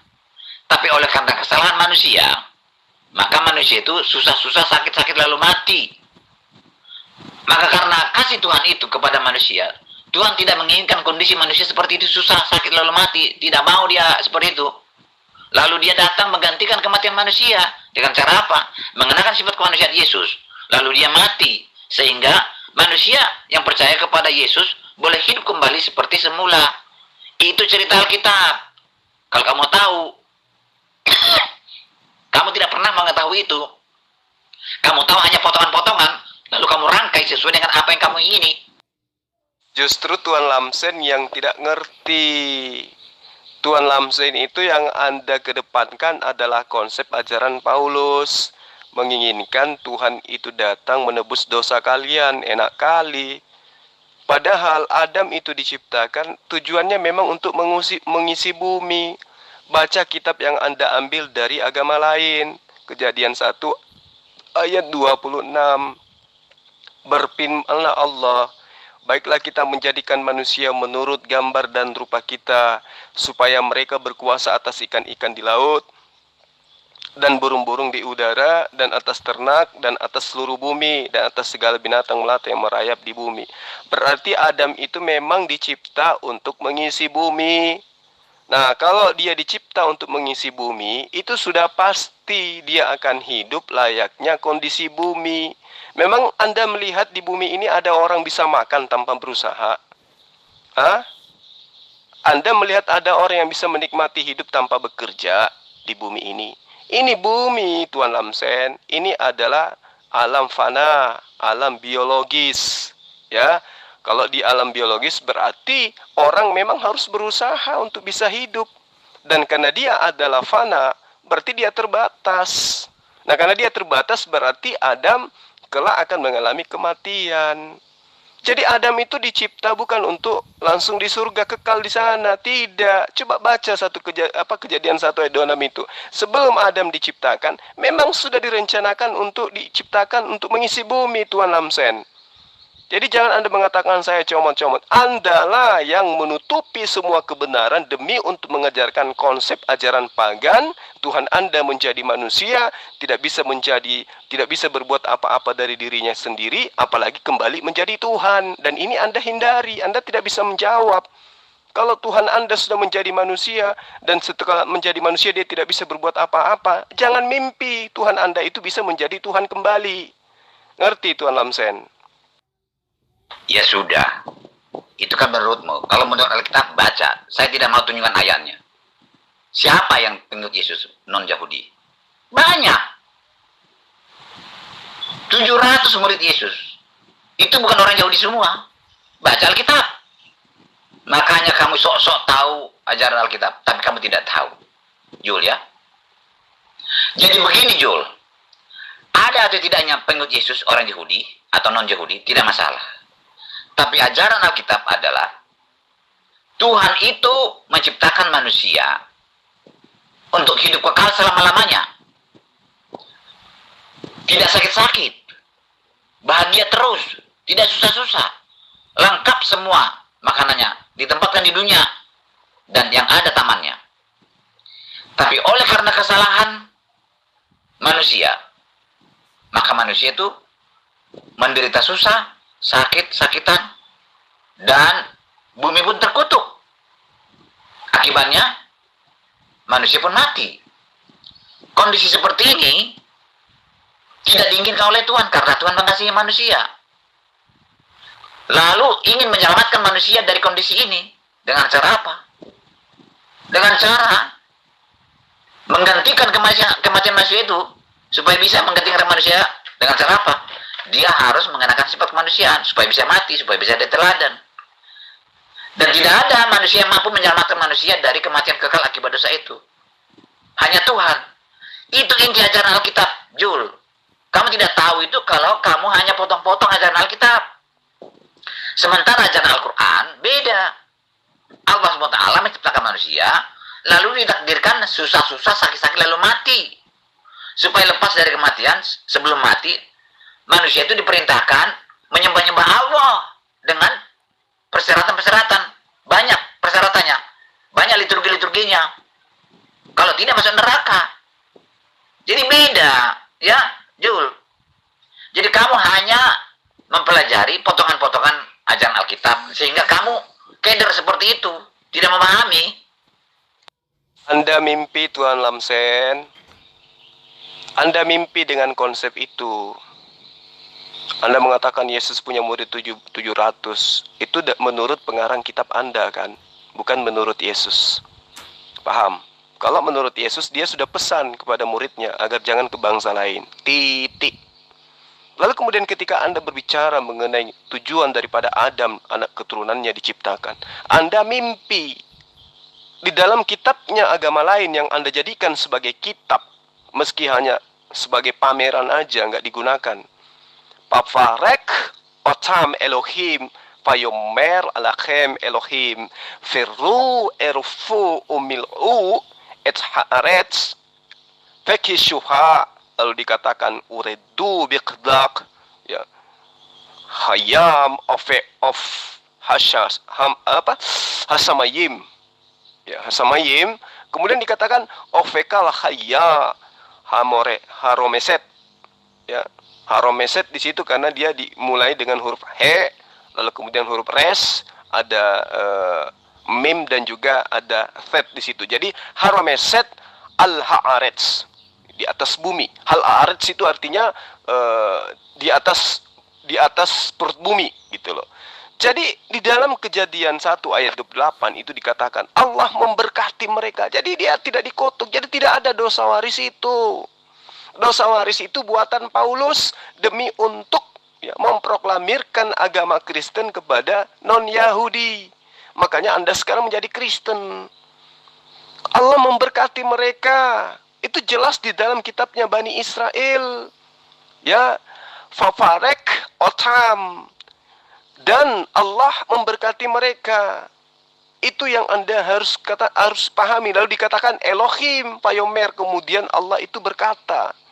Ya, Allah itu berfirman. Beranak cuculah dan bertambah banyaklah. Penuhilah bumi. Berarti memang Adam diciptakan untuk bumi. Tidak ada dalil di dalam kitabnya Bani Israel bahwa Adam itu diciptakan untuk kekal di surga. Tidak ada. Kalau ada, coba Anda tunjukkan. Kalau ada, saya berani, ya, saya ikhlas menjadi menantu Anda. Kalau ada dalilnya, saya ikhlas jadi menantu. Tapi tidak ada. Ya. Tidak ada dalilnya bahwa Adam diciptakan untuk kekal di surga. Tidak ada, Tuan Lamsen. Bahkan sebelum diciptakan, Adam itu sudah diperuntukkan untuk berkuasa di atas bumi. Jangan Anda mimpi untuk itu. Payomer Elohim, Allah berfirman, Na'ase, marilah kita menjadikan Adam, manusia, Betsalmenu sesuai dengan keinginan kita. Kitmetenu sesuai dengan perencanaan kita. Payerdu, kemudian yang mampu memerintah atau menguasai fit God, ikan, hayam, laut, ofeof, dan unggas. Terus dikatakan hasyamayim, langit, opa behema, dan pada ternak everkol haaretz, yang ada di permukaan atau di perut bumi. Itu sudah jelas berarti Adam dicipta untuk mengisi bumi, bukan untuk mengisi surga. Jadi tinggalkan itu konsep yang membuat Anda terbawa-bawa mimpi, mau keenakan hidup. Ini perjuangan, Tuan Lamsen. Kita dituntut untuk berjuang hidup, mendapatkan kehidupan dunia, lebih-lebih mendapatkan kehidupan akhirat. Dan itu pun Yesus ajarkan. Tidak ada itu Yesus mengajarkan, siapa yang mengimani aku sebagai Tuhan, maka dia akan masuk ke dalam surga. Itu ajaran pagan itu, Tuan Lamsen. Mengimani manusia jadi Tuhan kemudian selamat. Itu ajaran pagan, Tuan Lamsen. Yesus justru mengatakan, tidak ada orang yang selamat tanpa mengikuti perintah Tuhanku. Keselamatan itu jelas, hidup kekal itu jelas. Apa itu? Taati perintah Allah. Itu ajaran Yesus. Apa perlu saya tunjukkan dalilnya? Kamu tidak bisa mempelajari Alkitab, tidak paham kamu itu. Itu kan analisamu. Itu analisamu. Memang dari sejak Adam, darah itulah menjadi penyelamat. Darahlah penyelamat bagi sejak Adam sampai Yesus. Itulah sebabnya agama pagan itu hampir sama dengan agama yang diturunkan oleh Tuhan sendiri. Coba, waktu bangsa Israel mau keluar dari tanah Mesir, darah yang dioleskan di palang pintu. Itulah sebabnya agama darah itu terbawa kepada agama pagan yang kamu bilang pagan itu. Contoh, waktu kami menurunkan kapal, sebelum turun kapal itu, kambing dipotong, darahnya diambil, dioleskan ke haluan, dioleskan ke mesin. Itu seperti ajaran Israel dahulu kala. Umat Tuhan dahulu kala itu masih terbawa sampai sekarang, masih ada sisa-sisanya itu. Karena dulu memang ajaran itu satu, yaitu ajaran agama darah dulu, dari dulu, mulai dari alam agama darah sampai Yesus, agama darah. Ya, darah penyelamat. Sehingga sampai sekarang masih ada agama pagan yang menggunakan darah. Ya, jadi bukan agama pagan itu meniru, bukan. Memang itu bawaan agama pertama sekali di dunia ini adalah agama darah. Darahlah hidup itu. Darahlah yang digunakan menjadi penyelamat. Jadi darah Yesus tertumpah. Darah itu adalah nyawa, kata Alkitab. Jadi tidak ada tiru meniru di situ. Memang itulah ajaran pertama sekali di dunia adalah penyelamat adalah darah. Adam berdosa langsung darah yang tertumpah, darah binatang. Jadi semua agama dahulu kala menggunakan agama darah. Lalu kenapa ketika Anda menurunkan mesin kapal Anda atau kapal Anda ke laut, sebelumnya kenapa tidak korbankan manusia? Kan sudah ada contoh, keselamatan itu korbankan manusia di dalam ajaran Anda kan? Kenapa masih mengorbankan hewan? Anda mengatakan itu adalah analisa saya sendiri. Anda salah, Tuan Lamsen. Justru rumusan-rumusan yang Anda paparkan itu adalah rumusan gereja. Yesus tidak pernah mengajarkan apa yang Anda ajarkan itu. Ya, Yesus tidak pernah mengajarkan rumusan keselamatan itu dengan darah. Itu tidak ada itu, Tuan Lamsen. Tebusan darah itu hanya ada di dalam ajaran Kristen. Itu Yesus tidak pernah ngajarin itu. Justru Kristen itu melalui tangan Paulus berusaha menghapus hukum Taurat, lalu kemudian mengajarkan mengajarkan menebus manusia dengan darah. Kalau Anda mengatakan bahwa darah manusia yang dikorbankan itu untuk menebus dosa, itu tidak pernah diajarkan. Bahkan pengajaran Yesus disalib itu tidak pernah dipikirkan oleh murid-murid Yesus. Tidak ada murid pun yang berpikir bahwa Yesus itu disalib untuk menebus dosa manusia. Nggak ada. Jangankan Yesus, muridnya aja nggak ada. Jadi Yesus ataupun murid aslinya itu tidak pernah mengajarkan Yesus disalib, apalagi menebus dosa manusia. Tidak pernah. Mereka justru benar-benar shock melihat pemimpin yang mereka agung-agungkan, ya, dan yang akan mereka katakan tampil sebagai Mesias baru, yang akan membebaskan bangsa Israel harus menerima nasib yang sangat tragis. Mereka shock. Kok malah Mesias yang kita agung-agungkan kok diobok-obok malah sama penjajah Romawi? Jadi Yesus dan juga muridnya ini, Tuan Lamsen, mereka semua benar-benar terpukul setelah mendengarkan Yesus yang mereka anggap sebagai guru dihukum sebagai seorang kriminal oleh penguasa Romawi. Datang Kristen kemudian makan begitu saja, ya, diimani begitu saja.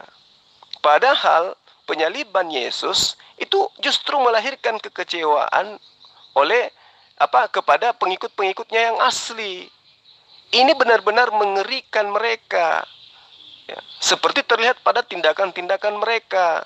Dengan tertangkapnya dan tersalibnya Yesus, mereka melarikan diri meninggalkan Yerusalem menuju ke Galilea, kembali bekerja sebagai nelayan dan kembali bekerja sebagai petani.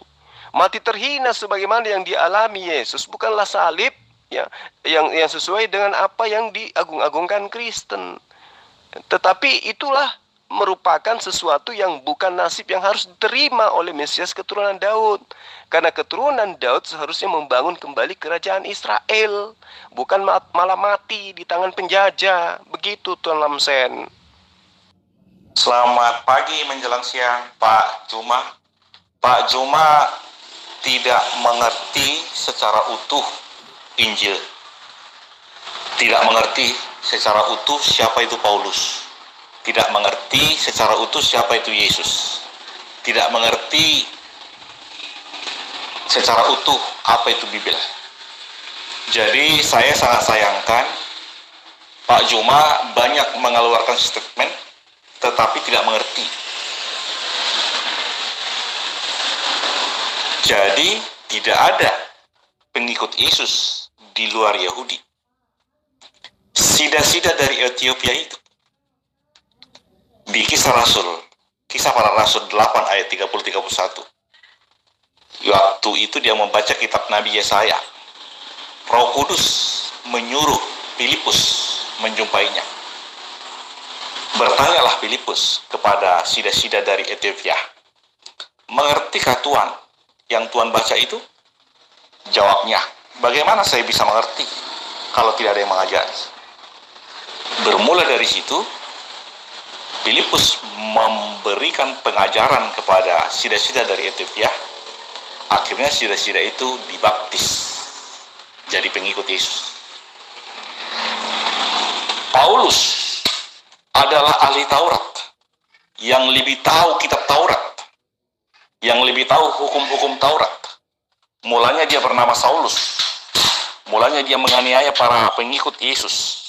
Mulanya dia minta surat dari pemimpin agama Yahudi untuk membunuh dan menganiaya murid-murid Yesus. Di tengah jalan dia bertemu dengan Yesus. Kisah para Rasul 9 ayat 4-5. Disitulah cikal bakalnya dia menjadi muridnya Yesus secara supranatural. Dan Yesus berkata, ia adalah alat bagiku untuk memberitakan namaku ke seluruh bangsa, ke seluruh Israel. Dan di Kisah para Rasul 11 ayat 26, untuk pertama kali murid-murid Yesus itu disebut Kristen. Waktu itu Saulus baru bertobat. Waktu itu Barnabas lah yang diutus ke Antioquia. Barnabas mengundang Saulus dari Damsik. Jadi sebelum Saulus bertobat sudah ada murid-murid. Murid-murid itu pertama kali disebut Kristen di kota Antioquia. Dan saat itu Saulus masih bertobat, baru bertobat. Masih bernama Saulus, belum Paulus. Ini Pak Juma tidak akurat. Jadi disebut Kristen bukan beragama Kristen. Itu yang salah. Terus Matius 10 ayat 5-6, Yesus memang diutus khusus untuk orang Israel. Tetapi orang Israel menolak, bahkan membunuh dia. Mati di kayu salib, pada hari ketiga bangkit dari antara orang mati.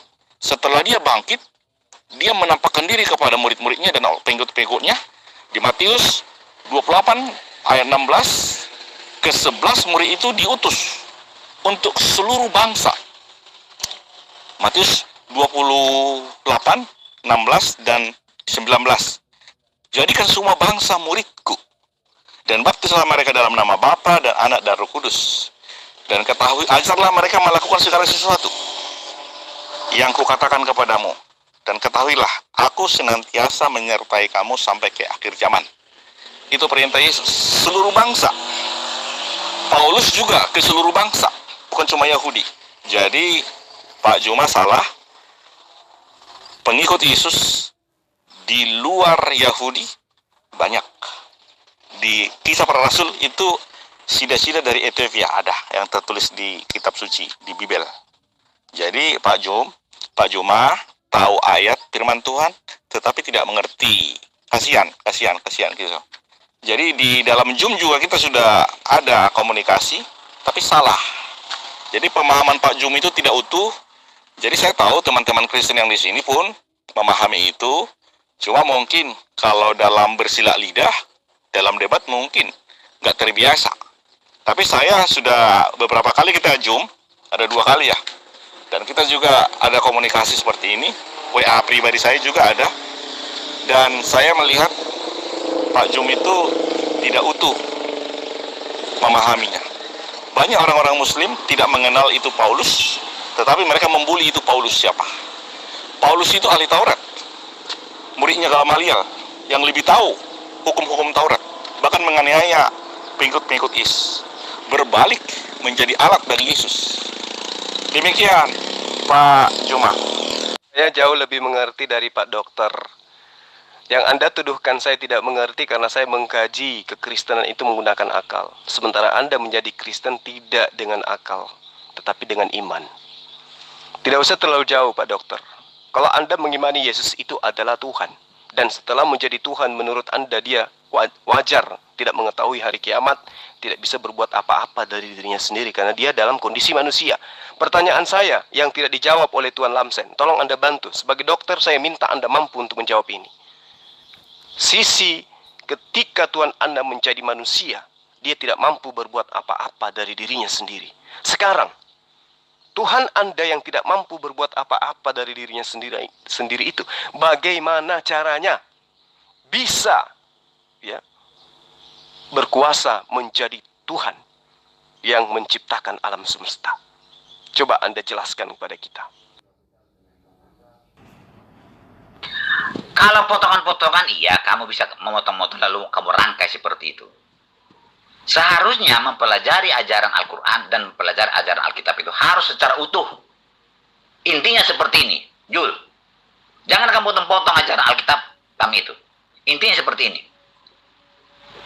Ajaran Al-Quran dan Alkitab itu bertolak belakang. Berbeda. Ya. Karena apa?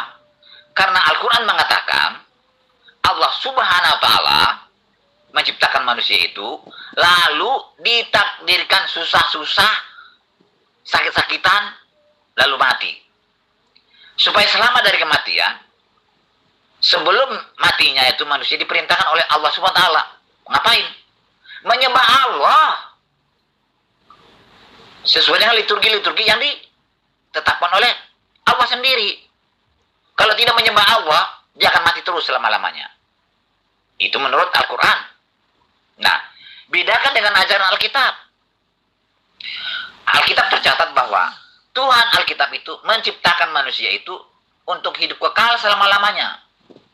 Bahagia terus, cukup makanan, ditempatkan di dunia yang penuh kebahagiaan, cukup makanan, tidak ada susah-susah.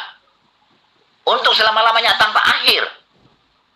Tapi oleh karena kesalahan manusia itu sendiri, maka manusia itu menderita susah, sakit, lalu mati, dan dunia pun terkutuk. Karena kasih Tuhan, kondisi ini tidak diingini oleh Tuhan. Lalu Tuhan memperbaiki kembali.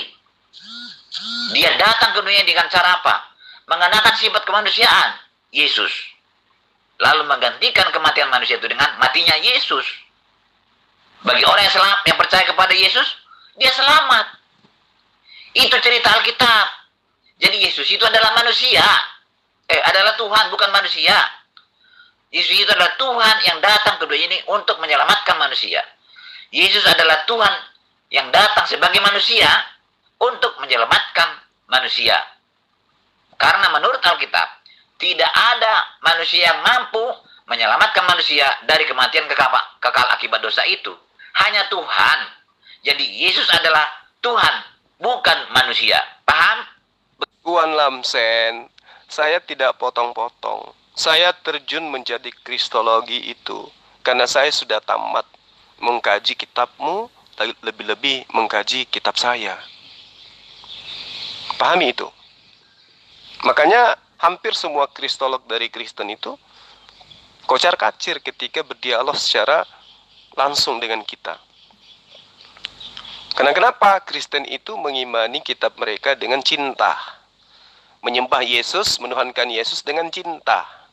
Kami umat Islam memahami tentang Kristen, tentang kitabnya, tentang Tuhannya dengan akal, dengan ilmu. Anda mengatakan Allah Subhanahu wa Ta'ala menciptakan manusia untuk menderita. Anda salah. Allah Subhanahu wa Ta'ala menciptakan manusia itu untuk berusaha, untuk menjadi ada, dari tidak ada menjadi ada. Lalu setelah menjadi ada, diperintahkan mereka untuk menyembah kepada Allah.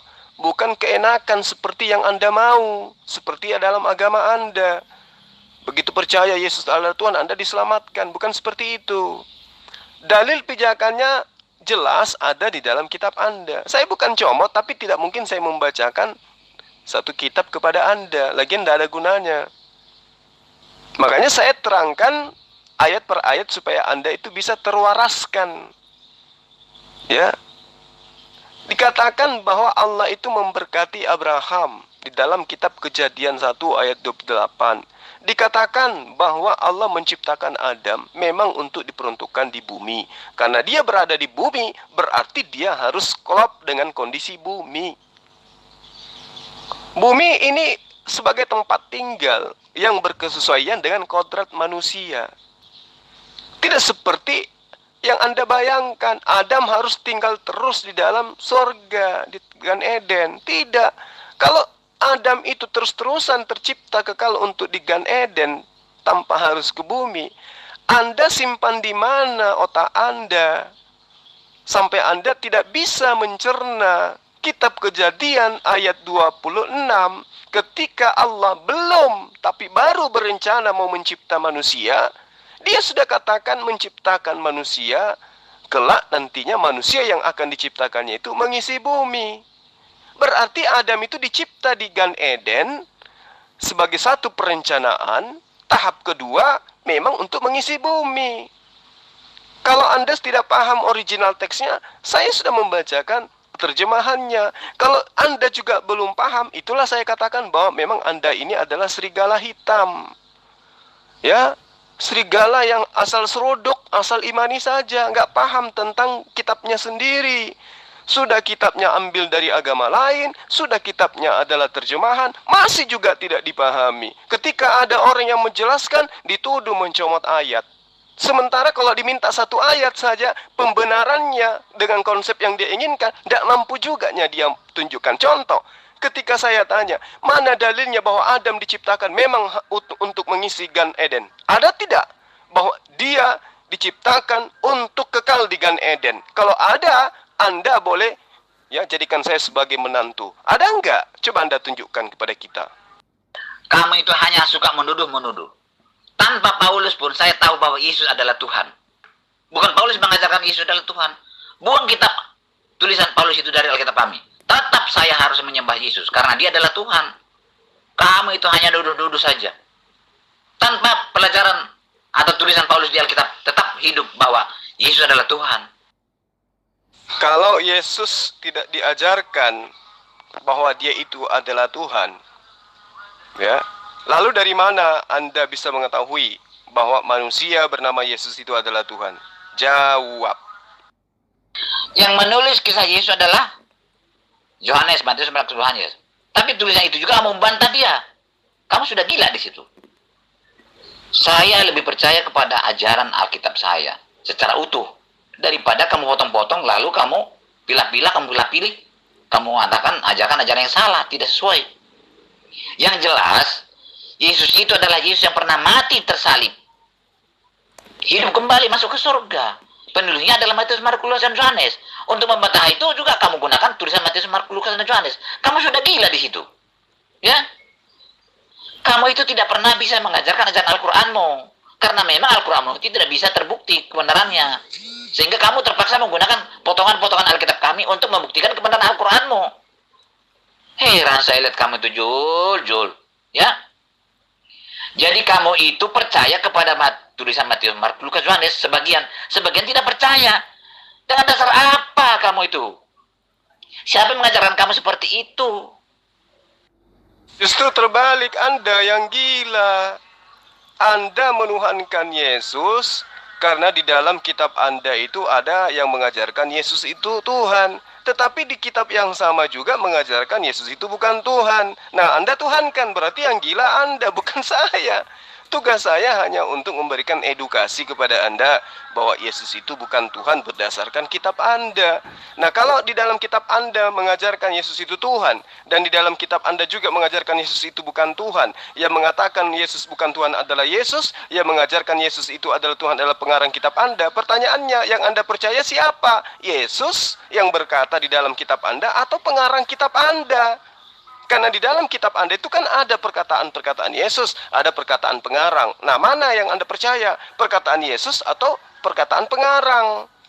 Disinilah fungsinya otak Anda supaya berfungsi. Makanya saya katakan yang waras itu saya atau Anda. Yang gila itu Anda atau Anda. Kan gitu. Jadi Tuan Lamsen, saya harus katakan kepada Anda, pengarang kitab Matius, Markus, Lukas, Yohanes, mereka tidak pernah berpikir kalau kitabnya kelak akan lolos di dalam konsili Nicea dan dijadikan sebagai kitab yang dianggap suci oleh orang Kristen. Pahami itu dengan baik. Pahami, sekali lagi saya katakan, pengarang kitab Anda tidak pernah bermimpi kalau tulisannya kelak akan dijadikan sebagai kitab yang dianggap suci oleh orang Kristen. Catat itu baik-baik, Tuan Lamsen. Saya tidak tahu itu. Dukun itu yang memotong kambing, darahnya dioleskan ke mesin, dioleskan ke haluan, dioleskan mana-mana. Itu membuktikan bahwa ajaran dulu adalah ajaran agama. Darah yang di situ penting. Darah binatang, kalau menurut Alkitab, darah binatang tidak mampu menghilangkan dosa seluruh umat manusia. Yang mampu adalah darah Yesus. Jadi darah binatang itu bukan untuk menghapus dosa manusia seluruhnya, tidak. Itu mengampuni dosa orang yang berkorban. Bukan dosa seluruh umat manusia. Tapi darah Yesus untuk mengampuni dosa umat manusia, seluruh umat manusia, seluruh dunia. Kalau binatang kan tidak. Nah, setelah darah Yesus tumpah, maka tidak perlu lagi menumpahkan darah binatang. Karena darah Yesus sudah mengampuni dosa seluruh umat manusia. Artinya manusia sudah berhak mendapat hidup kekal. Makanya saya katakan, kenapa Anda tidak melakukan pengorbanan darah manusia? Anda sekarang berbelit-belit kemana-mana. Tuan Lamsen, nih saya ngajarin kepada Anda. Di dalam kitabnya Bani Israel, Imamat 17 ayat 21 sampai ayat 22. Situ sangat jelas Tuan, tidak ada itu pengorbanan darah. Tidak ada itu dosa warisan.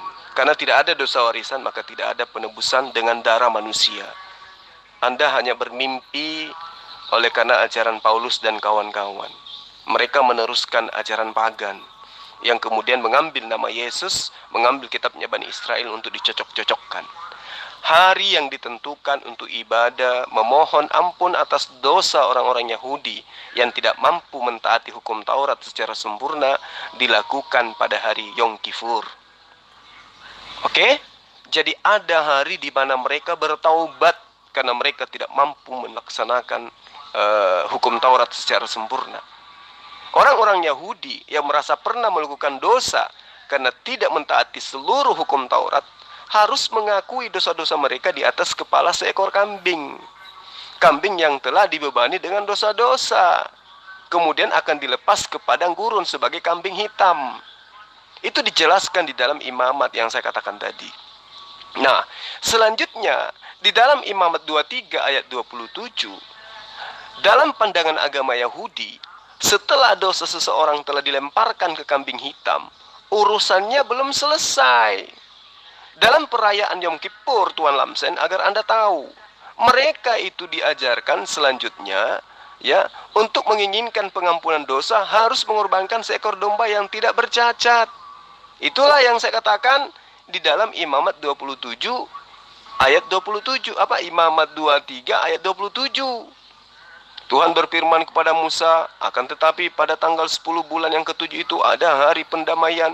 Kamu harus mengadakan pertemuan kudus. Pertemuan di sini maksudnya adalah ibadah yang kudus, dan harus merendah diri dengan berpuasa dan mempersembahkan korban api-apian kepada Tuhan. Itu makanya saya katakan ajaran konsep penebusan dosa itu adalah ajaran pagan. Dengan darah manusia itu pagan. Keluaran 12 ayat 5, anak dombamu itu harus jantan, tidak bercela. Karena Tuhan itu sempurna, sehingga korban yang diserahkan pun harus sempurna fisik maupun mentalnya. Karena domba adalah binatang yang dianggap berguna dan praktis, tidak pernah merugikan orang atau binatang lainnya, sehingga secara mental dianggap sempurna karena tidak pernah melakukan dosa. Bukan malah mengorbankan manusia. Ya, Tuan Lamsen belajar lagi, jangan menyesatkan. Nah, mengorbankan manusia untuk dewa-dewa atau untuk binatang buas bukan ajaran Yahudi, bukan ajaran Yesus, tetapi ajaran penyembah berhala. Itu yang perlu Anda pahami. Demikian juga pengorbanan atau membunuh manusia ke kawanan singa untuk ditonton merupakan pertunjukan para penyembah berhala juga, yang juga tidak pernah dilakukan oleh nabi-nabi atau utusan-utusan Tuhan kepada manusia. Apalagi sampai meminum darah manusia. Utusan Allah itu melahirkan rasa cinta sesama manusia, bukan malah membunuh manusia, minum darah manusia, makan daging manusia. Itu ajaran setan yang seperti itu. Orang-orang Yahudi itu justru akan jijik dengan pandangan penyembahan yang dilakukan oleh Kristen, karena mereka meminum darah, yang merupakan sesuatu yang paling pantang di dalam kehidupan orang-orang Yahudi. Dan itu dicontoh dari penyembahan orang-orang terdahulu dalam menyembah Dewa Mitra. Minum darah diperhatikan lagi oleh orang Kristen, meski itu hanya berupa simbol-simbol.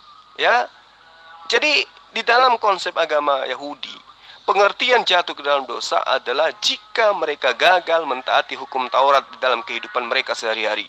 Bukan karena Adam makan buah ilmu pengetahuan. Sadari itu dan pahami itu. Bertaubatlah Tuan Lamsen. Baik, selamat siang Pak Juma. Saya bacakan Yohanes 5 ayat 30. Pertanyaan waktu Jum itu belum saya bisa jawab karena gangguan sinyal. Saya bacakan. Aku tidak dapat berbuat apa-apa dari diriku sendiri. Aku menghakimi sesuai dengan apa yang aku dengar, dan penghakimanku adil, sebab aku tidak menuruti kehendakku sendiri, melainkan kehendak Dia yang mengutus aku. Yang sering ditampilkan orang Muslim di Yohanes 5 ayat 30, aku tidak dapat berbuat apa-apa dari diriku sendiri. Itu masih koma. Aku menghakimi sesuai dengan apa yang aku dengar. Yesus menghakimi loh. Tapi sebelum itu dikatakan aku tidak dapat berbuat apa-apa dari diriku sendiri. Masih koma itu, Pak. Jadi Yohanes 5 ini belum kita baca secara utuh. Di waktu Zoom itu saya udah jawab Yohanes 5 ayat 19 dan Yohanes 5 ayat 21 bahwa Bapa membangkitkan orang mati dan menghidupkan orang mati. Yesus juga membangkitkan orang mati dan menghidupkan orang mati sesuai yang dikehendaki oleh Yesus. Jadi, Bapa membangkitkan orang mati, menghidupkan orang mati. Yesus membangkitkan orang mati, menghidupkan orang mati. Contoh lain, Bapa mengutus penghibur yaitu Roh Kudus. Yesus juga mengutus penghibur yaitu Roh Kudus. Yohanes 16 ayat 7, Yesus mengutus penghibur. Yohanes 16 ayat 26, Bapa mengutus penghibur yaitu Roh Kudus. Berarti Bapa mengutus penghibur yaitu Roh Kudus, Yesus juga mengutus penghibur Roh Kudus. Berarti Bapa dan Anak itu sama. Bedanya Bapa itu di sorga, Anak itu di bumi. Kan saya udah cerita dari awal. Di sorga itu ada Bapa, ada Firman, ada Roh Kudus. Ketiganya adalah satu. Sama seperti saya, Mahadi, memiliki roh, jiwa, dan tubuh. Ketiganya satu. Kenapa Firman itu menjadi manusia? Karena pada zaman dahulu, Allah menyampaikan firman-Nya melalui nabi-nabi. Pada zaman akhir, Allah menyampaikan melalui anaknya.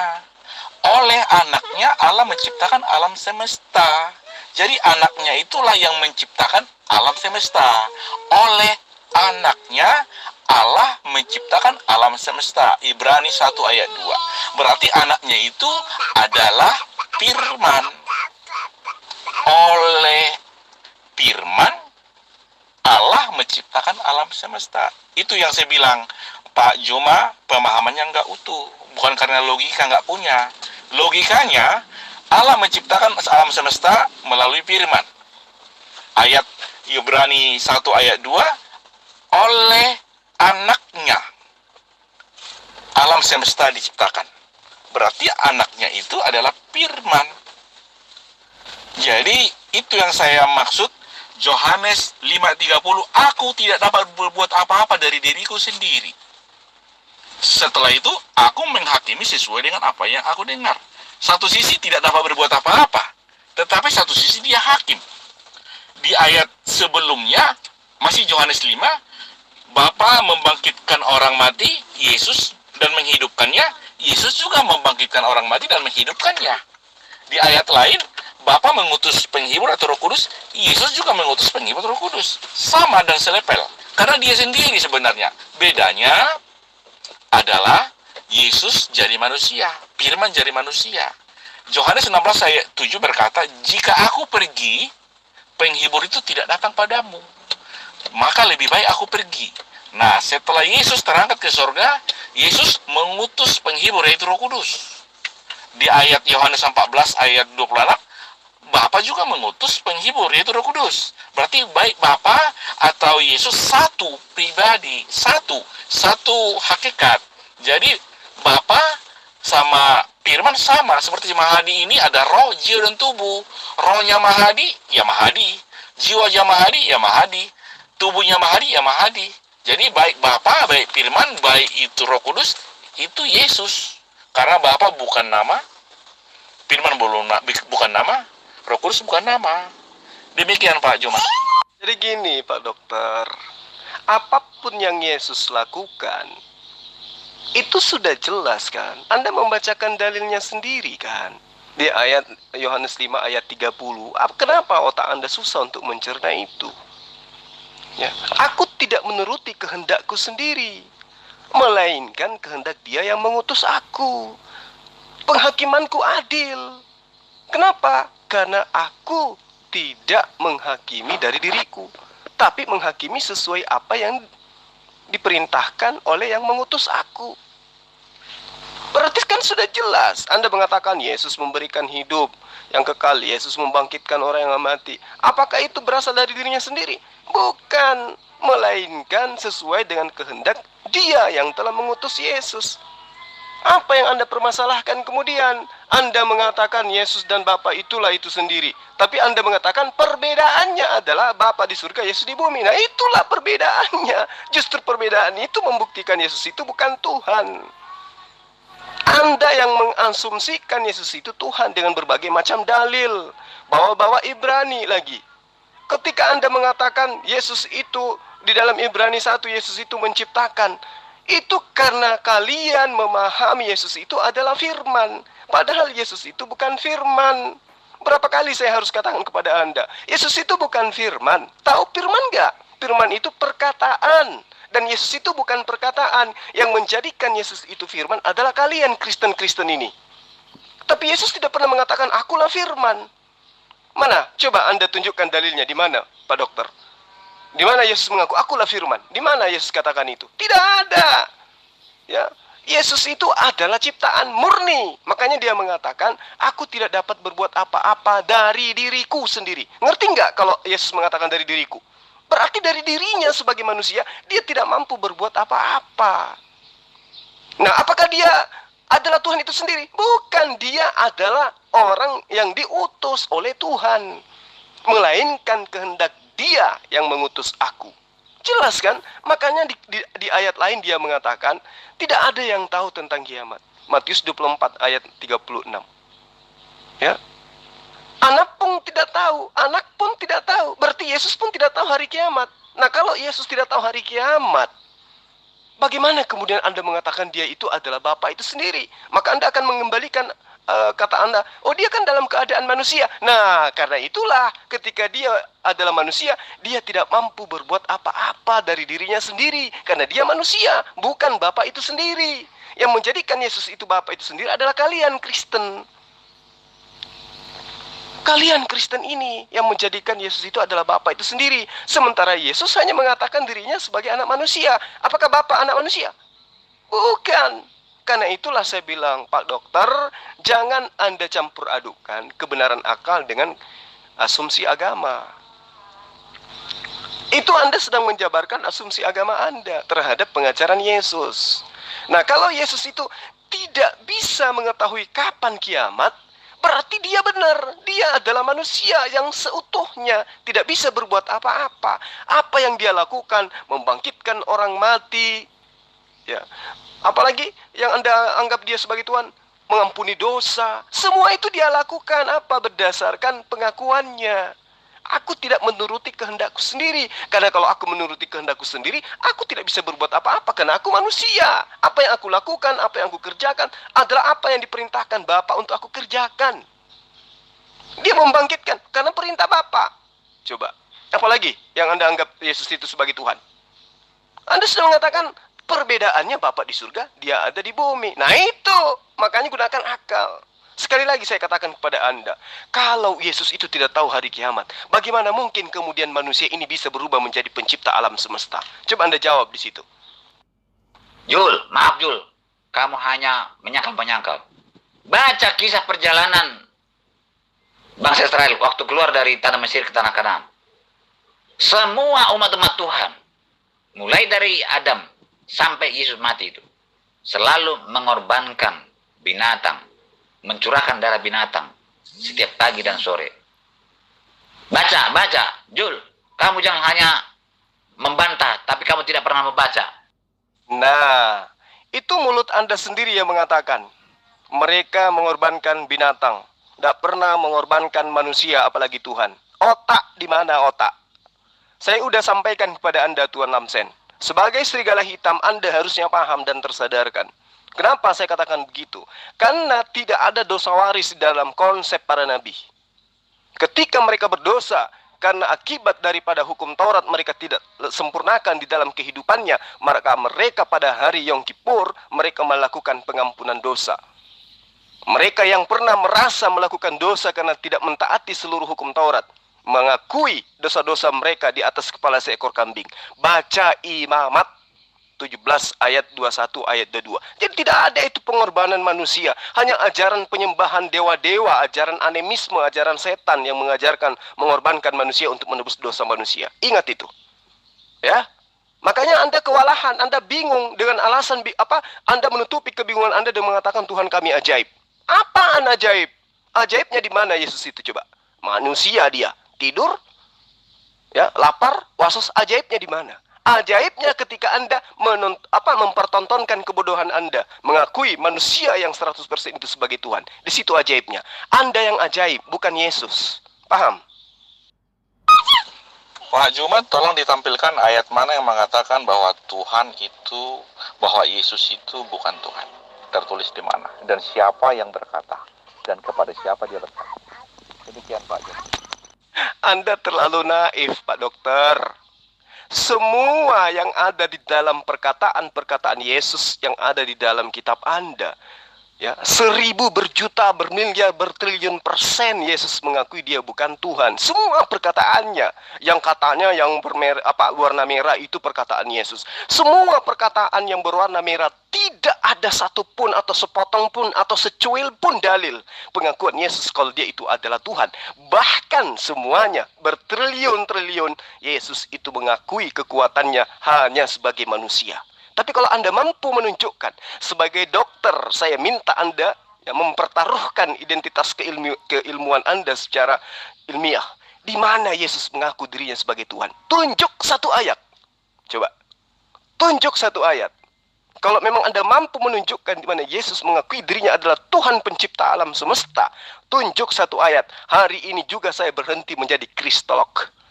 Hari ini juga disaksikan oleh seluruh teman-teman yang ada di grup ini, dan akan saya umumkan di channel saya berhenti menjadi kristolog oleh karena seorang dokter Mahadi Marpaung mampu membuktikan kepada saya satu dalil di mana Yesus mengaku dialah pencipta alam semesta. Silakan Pak Dokter, saya tunggu.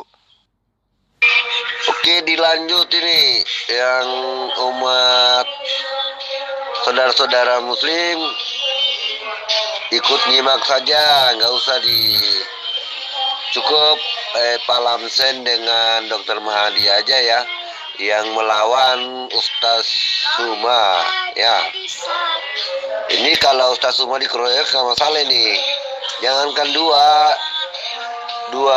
dari kawan-kawan Kristen ini, 10 aja bisa dilawan ini sama Ustaz Suma. Ya lanjut, hajar Ustaz Suma. Terima kasih Jul, terima kasih. Itulah buktinya kamu itu tidak paham ajaran Alkitab saya. Saya sudah berapa kali mengajarkan, memberitahukan. Baca Alkitab dengan secara utuh. Utuhnya begini. Tuhan menciptakan manusia itu dalam keadaan baik. Hidup kekal selama-lamanya. Tidak sakit-sakitan. Tapi manusia sakit-sakit lalu mati, rusak karena kesalahan manusia, dosa. Lalu yang menyelamatkan, memperbaiki ini hanya Tuhan sendiri. Tidak bisa manusia lain bisa memperbaiki, hanya Tuhan. Dia yang datang ke dunia ini menjadi manusia Yesus.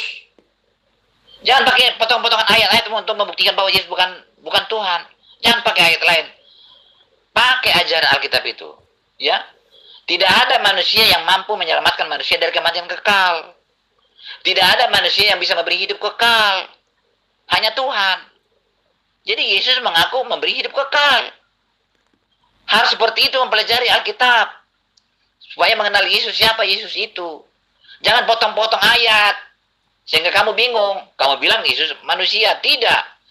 Yesus adalah Tuhan yang mengenakan sifat kemanusiaan. Sebagai manusia, ya dia tidak seperti Tuhan lagi. Karena dia sebagai manusia. Tapi dia adalah Tuhan. Pelajari dengan baik, Jul, ya.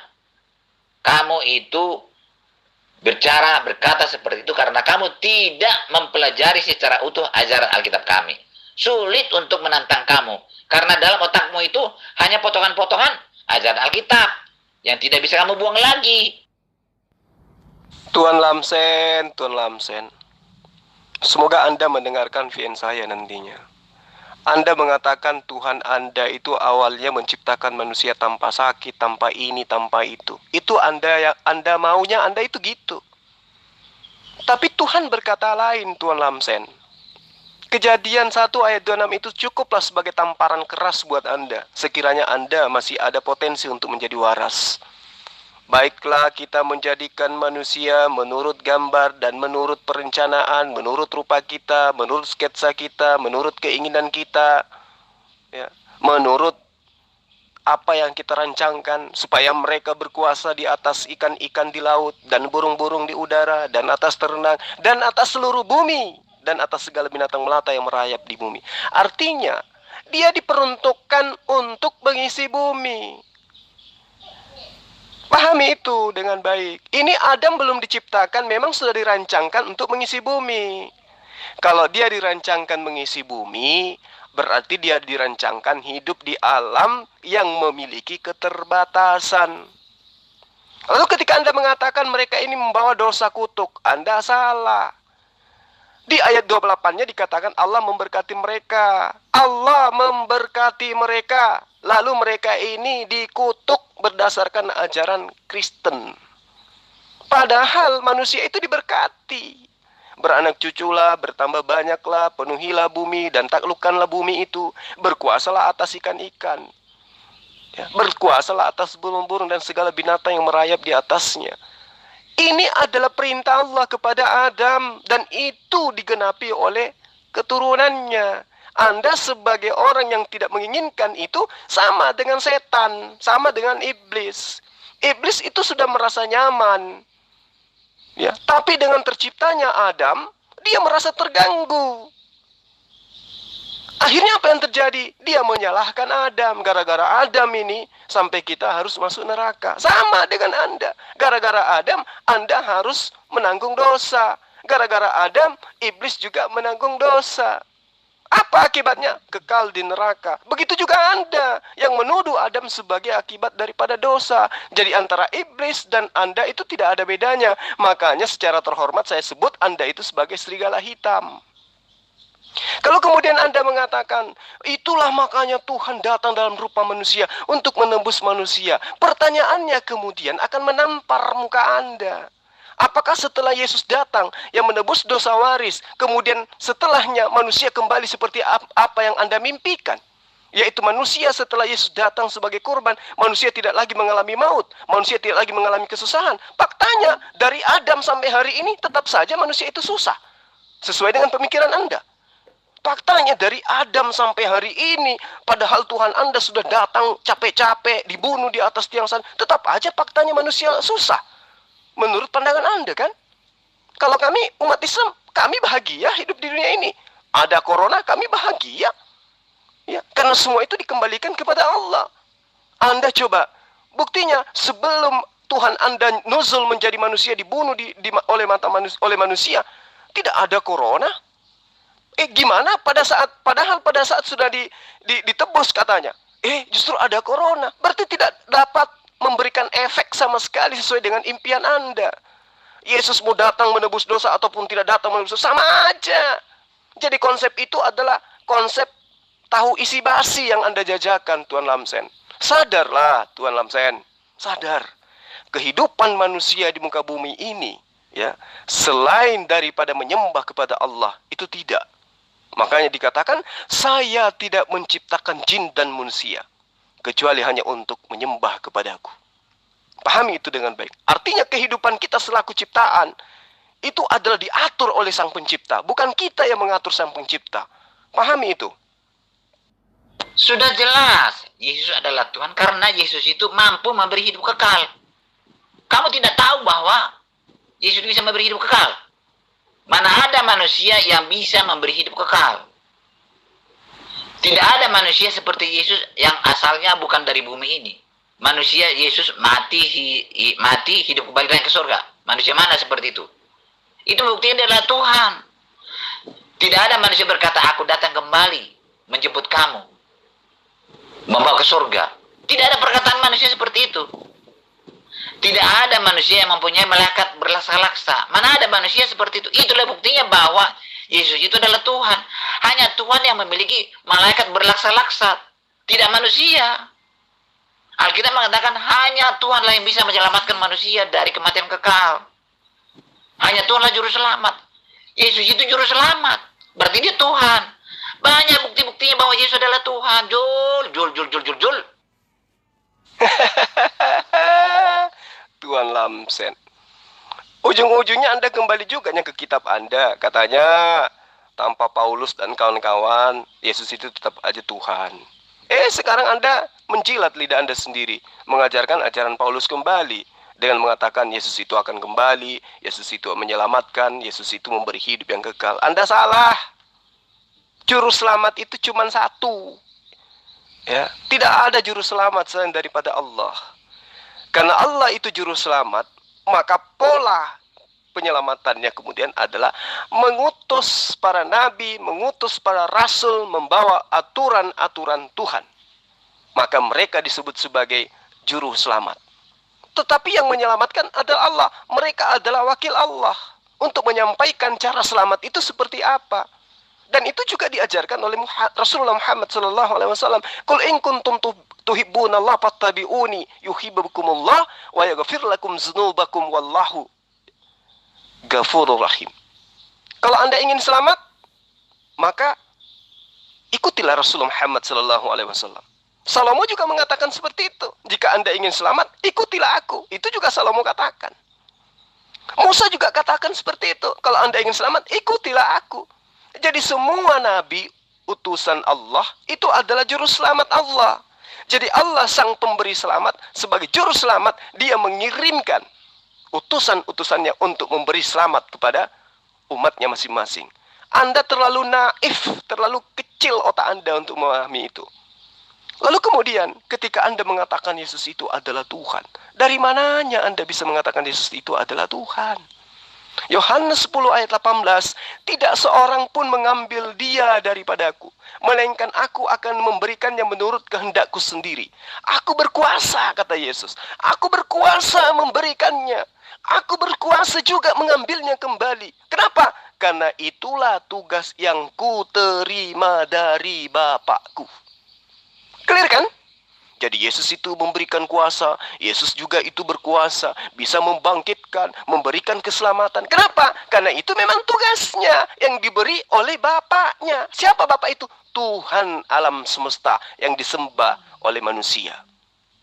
Pahami itu. Di dalam Yohanes 12 ayat 44. Tetapi Yesus berseru, barang siapa percaya kepadaku, ia bukan percaya kepadaku, tetapi kepada dia yang telah mengutus aku. Jadi Yesus itu hanya utusan, dia hanya duta, dia hanya rasul Tuhan. Makanya disebut Rasulullah. Dan iman seorang muslim tidak akan sempurna kalau tidak mengimani Yesus itu sebagai utusan Allah atau Rasulullah. Ya, dia mengatakan aku berkuasa memberikannya dan juga berkuasa mengambilnya. Kenapa? Karena itulah tugasku yang kuterima dari Tuhanku. Udah selesai. Yohanes 10 ayat 18. Makanya saya katakan kepada Tuan Lamsen dan teman-teman serigala hitam yang lainnya. Mau lari kemanapun Anda membawa Yesus, Yesus tidak akan pernah mengiringi langkah Anda. Kenapa? Karena Yesus itu adalah seorang Muslim yang sangat taat menjalankan hukum Taurat, di mana hukum Taurat itu adalah perintah Allah. Lalu kemudian Kristen itu menganggap hukum Allah itu adalah sebagai hukum kutuk. Itu yang perlu Anda pahami dengan baik. Yesus berkata seperti itu karena Yesus sebagai manusia. Sebagai manusia bisa bicara seperti itu. Walaupun dia Tuhan.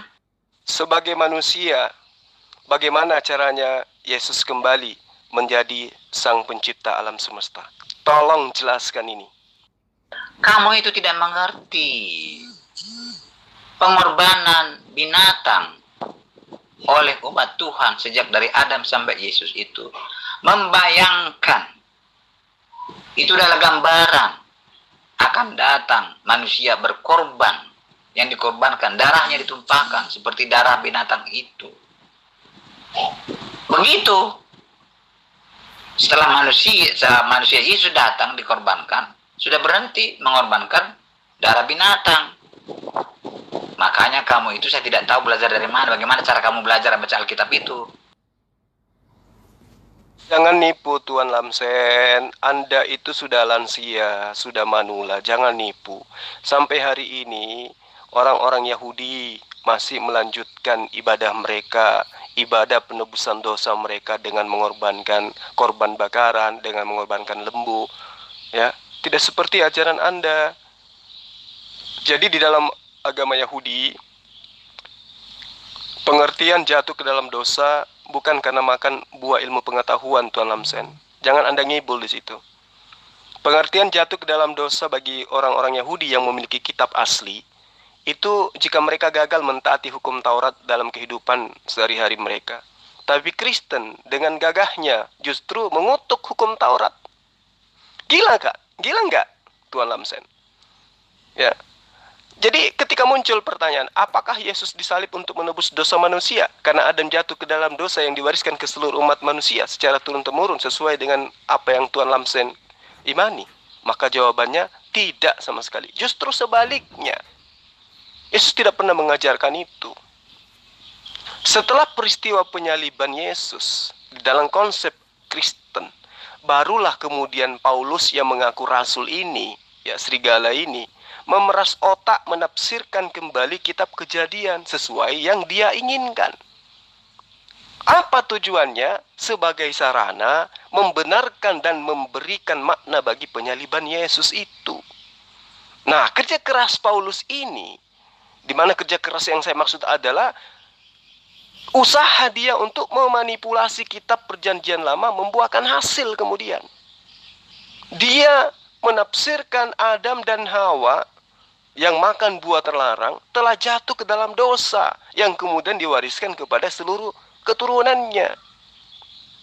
Padahal sebelum penyaliban Yesus, Paulus ini tidak pernah mengajarkan bahwa kitab Kejadian adalah cerita tentang dosa waris yang akan ditebus oleh darah yang kemudian disebut dengan pengorbanan Yesus.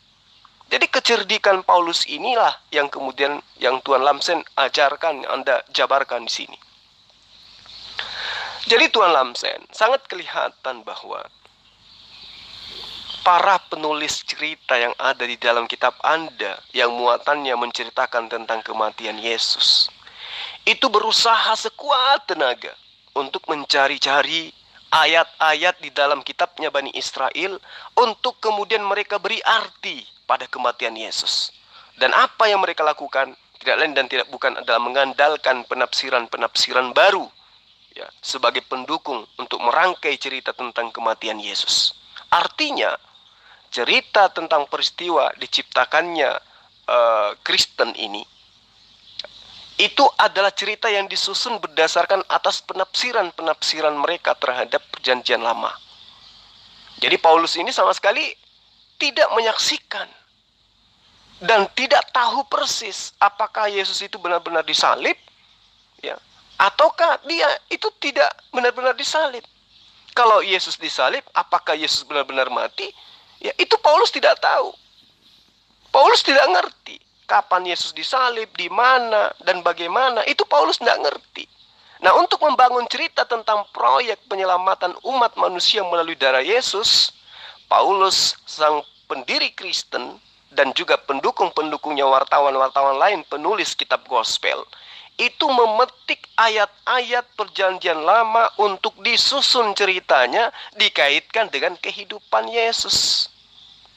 Toh para pembacanya bukan orang-orang Yahudi, tetapi orang-orang non-Yahudi, orang Romawi, orang Indonesia, orang Belanda, orang Jepang, dan seterusnya, bukan orang Israel.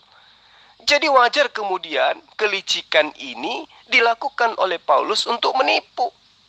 Ya, para penulis gospel justru menempuh cara yang terbalik dengan menggunakan yang diketahui dalam kitab Perjanjian Lama sebagai bukti dari yang tidak diketahui dalam kehidupan Yesus. Pahami itu. Baca, dengarkan ulang-ulang VN saya supaya Anda paham. Ya. Jadi Kristen itu dibangun atas prakarsa Paulus. Tentang darah, tentang daging, itu adalah ajaran pagan, Tuan Lamsen. Itu tidak diajarkan. Sekali lagi saya katakan, Bani Israel, orang-orang Yahudi memiliki cara lain di dalam konsep pemahaman mereka. Kalau mereka itu jatuh ke dalam dosa, tidak lain dan tidak bukan karena mereka tidak melaksanakan hukum Taurat secara sempurna. Pengertian jatuh ke dalam dosa adalah mereka gagal mentaati hukum Taurat di dalam kehidupan mereka sehari-hari, bukan karena mendapat warisan dosa. Ya, pahami itu. Itu kamu bohong. Kamu bohong. Kalau kamu mempelajari Alkitab saya dengan baik, apalagi kalau percaya, pasti kamu jadi Kristen. Ya, itu buktinya. Kalau kamu pelajari Alkitab dengan baik, ajaran tidak akan seperti itu, mengajarkan seperti itu. Kecuali kamu memang sengaja membohongin. Orang menjadi Kristen itu bukan karena memahami gospel dengan baik, Tuan Lamsen. Bukan. Tetapi karena ketidakberdayaannya menghadapi dan menerima aturan-aturan Tuhan. Sehingga yang mereka tahu, keselamatan itu harus mengikuti aturan Tuhan. Lalu itu sulit bagi dia. Nah, ada opsi lain yang dibikin oleh Paulus. Dengan matinya Tuhan di atas tiang salib, maka kita dibebaskan dari aturan-aturan Tuhan dan kita dimerdekakan dari penghambaan. Galatia 5 ayat 1. Itu yang mereka pakai. Bukan karena mereka memahami gospel, memahami ajaran Yesus, bukan. Tapi karena mereka lebih memilih ajaran yang penuh dengan kenikmatan. Ya, maksiat boleh. Ya, karena katanya orang Kristen itu tidak diikat oleh hukum daging, tidak diikat lagi hukum dunia, maka yang mengikatnya itu adalah hukum rohani, hukum kasih. Jadi apapun bisa mereka lakukan, karena hukum Tuhan itu sudah dibatalkan. Dengan matinya Tuhannya mereka di atas tiang salib, maka kutuk daripada Taurat itu sudah dibebaskan bagi mereka. Artinya tidak ada lagi perintah Tuhan dalam Taurat yang wajib dilakukan oleh orang Kristen. Itu yang membuat mereka Kristen. Bukan karena mereka mengetahui dalil-dalil dalam kitab mereka, bukan. Saya bisa sanksi itu. Saya bisa jamin itu, Tuan Lamsen. Dan saya sanksi kalau Anda itu betul-betul paham kitab Anda. Saya sanksi. Bahkan saya berani katakan, Tuan Lamsen itu buta gospel. Yang Anda pahami hanyalah ayat-ayat Paulus di mana Yesus itu adalah Tuhan, dan kemudian ketika ditabrakkan dengan ajaran Yesus, Anda mengatakan Tuhan kami ajaib. Anda bingung, Yesus itu maha kuasa tapi tidak maha kuasa. Itu kan pernyataan Anda. Dia itu Tuhan dan juga dia adalah manusia. Dia tidak bisa berbuat apa-apa dari dirinya sendiri, dan dia juga bisa berbuat apa-apa dari dirinya. Makanya Anda bingung. Orang yang bingung ketika diperhadapkan kebenaran, ketika dia diberikan ajaran yang sesuai dengan ajaran para nabi, bingung dia karena otaknya tidak berfungsi. Otak yang tidak berfungsi itu sama halnya dengan orang yang tidak waras. Pahami itu. Tapi bagaimana mau paham kalau nggak waras? Baik, Pak Juma. Jadi seperti yang saya katakan bahwa Allah itu esa. Di sorga Allah itu esa, terdiri dari Bapa, Firman, Kudus, ketiganya adalah satu. Sama seperti Mahadi, terdiri dari Roh, Jiwa, dan Tubuh. Ketiganya adalah satu. Mahadi itu rohnya bernama Mahadi, jiwanya bernama Mahadi, tubuhnya bernama Mahadi. Gak bisa dipisah-pisahkan. Sama seperti Bapa itu bernama Yesus, Firman itu bernama Yesus, Roh Kudus itu bernama Yesus. Dituliskan sehingga para penulis bisa menuliskannya atas ilham Allah. Jadi kalau dikatakan perkataan Yesus langsung, Yesus sendirilah yang mengilhami, Yesus sendirilah Allah itu sendiri. Sama seperti Mahadi. Mahadi memiliki roh, jiwa, dan tubuh. Yang mana Mahadi? Apakah rohnya Mahadi berbeda dengan tubuh Mahadi? Tidak. Apakah rohnya Mahadi berbeda dengan jiwa Mahadi? Tidak. Bapa, Firman, Roh Kudus, ketiganya adalah satu. Apakah berbeda dengan Bapa dengan Firman? Tidak. Kenapa bisa Yesus di bumi, Bapa di sorga? Karena pada zaman dahulu Allah mengatakan firman-Nya, menyampaikan firman-Nya melalui para nabi-nabi. Pada zaman akhir Allah menyatakan firman-Nya melalui perantaraan anaknya. Siapakah anaknya itu? Yesus. Siapakah Yesus itu? Firman. Buktinya Ibrani 1 ayat 2, oleh Dia Allah menciptakan alam semesta. Oleh anaknya Allah menciptakan alam semesta. Oleh firman-Nya Allah menciptakan alam semesta. Siapakah firman? Definisi firman adalah perkataan yang keluar dari mulut Allah yang bisa disuruh dan atau diutus untuk melakukan kehendak Bapa, kehendak Allah. Firman menjadi manusia itu Yesus. Perkataan yang keluar dari mulut Allah menjadi manusia itu Yesus.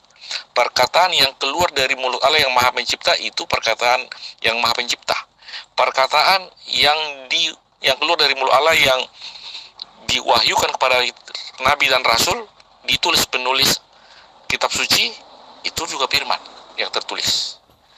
Jadi bukti lain tertulis di Yesaya 43 ayat 11. Akulah Tuhan dan tidak ada juru selamat selain daripadaku. Akulah yang memberitahukan, menyelamatkan dan mengabarkan, dan bukannya Allah asing yang ada di antaramu. Jadi juru selamat itu adalah Yahweh atau Tuhan yang ada di perjanjian baru. Di perjanjian Tuhan yang ada di perjanjian lama. Di perjanjian baru Lukas 2 ayat 2 sampai 11, malaikat berkata, "Hari ini telah lahir bagimu juru selamat, yaitu Kristus, Tuhan di kota Daud." Yesus adalah juru selamat. Aku atau Yahweh yang di perjanjian lama, namanya itu belum dinyatakan secara jelas. Tapi dia juru selamat. Juru selamat itu Tuhan. Di perjanjian baru juga juru selamat itu Tuhan, itu Yesus. Jadi kalau belum memahami bahwa Bapa, Firman, Roh Kudus ketiganya satu, maka dia tidak akan memahami seluruhnya Bibel. Perjanjian lama, perjanjian baru. Demikian Pak Juma. Contoh lain adalah bahwa Roh Kudus diutus oleh Yesus. Tertulis di Yohanes 16 ayat 7. Ada lebih baik aku jika pergi. Jika aku tidak pergi, maka penghibur tidak akan datang kepadamu. Penghibur itu adalah Roh Kudus. Yohanes 14 ayat 26. Penghibur akan diutus, yaitu Roh Kudus akan diutus Bapa dalam namaku. Jadi Bapa dan Yesus itu satu. Jangan dipisahkan. Cuma ketika Firman telah menjadi manusia, turun ke bumi, dia memang manusia. Jadi kata-kata Yesus selama di bumi itu yang dikuasai oleh Pak Juma. Itu yang dimengerti Pak Juma. Kata Yesus, kata Yesus. Yesus dalam posisi manusia. Waktu itu Yesus manusia. Telah menjadi manusia. Yesus tidak berbuat apa-apa, koma. Aku tidak dapat berbuat apa-apa, koma. Aku menghakimi. Satu sisi tidak bisa berbuat apa-apa, satu sisi juga akan menghakimi. Jadi harus utuh. Di Yohanes 5 itu, ayat 11, 21, bahwa apa yang diperbuat oleh Bapa, itu juga diperbuat Yesus. Bapa membangkitkan orang mati, menghidupkannya. Yesus juga membangkitkan orang mati dan menghidupkannya, sesuai dengan kehendak Yesus. Jadi, apa yang diperbuat oleh Bapa, itu juga diperbuat Yesus. Karena orang yang sama, oknum yang sama. Itu, bedanya Yesus di bumi, Bapa di sorga. Demikian Pak Juma.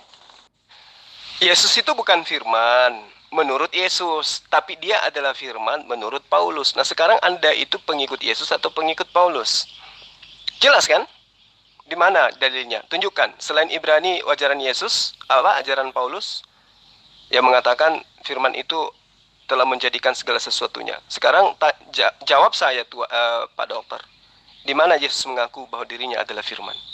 Tidak usah panjang lebar. Ya, Anda belum bisa membuktikan kepada saya bahwa Yesus itu mengaku sebagai firman.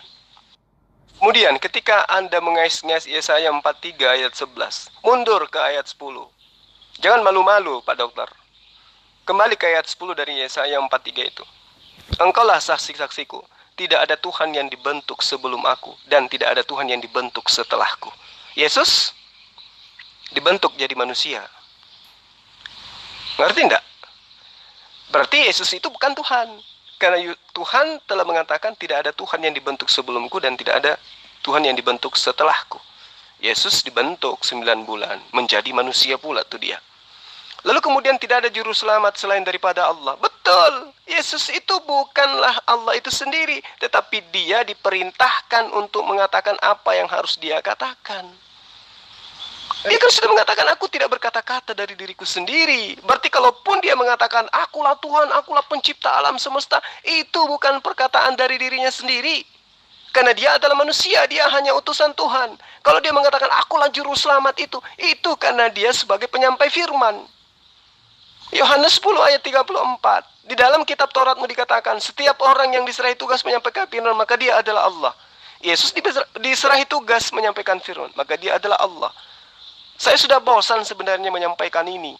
Rasulullah Muhammad SAW juga mengaku sebagai Allah. Innani ana Allah, la ilaha illa ana, tidak ada Tuhan selain aku. Itu kata Rasulullah Muhammad SAW loh. Lalu apakah kemudian dia itu Allah itu sendiri? Bukan, karena dia adalah manusia, hanya sebagai penyampai firman, hanya wakil Tuhan. Sama dengan Yesus. Jadi terlalu naif jika seorang dokter yang notabene-nya punya ilmu, ya, selalu mengkaji dengan ilmiah, tetapi giliran konsep Tuhan yang Anda kedepankan doktrin dan dogma. Memalukan kalau saya. Kalau saya sebagai dokter, malu saya untuk menjabarkan itu.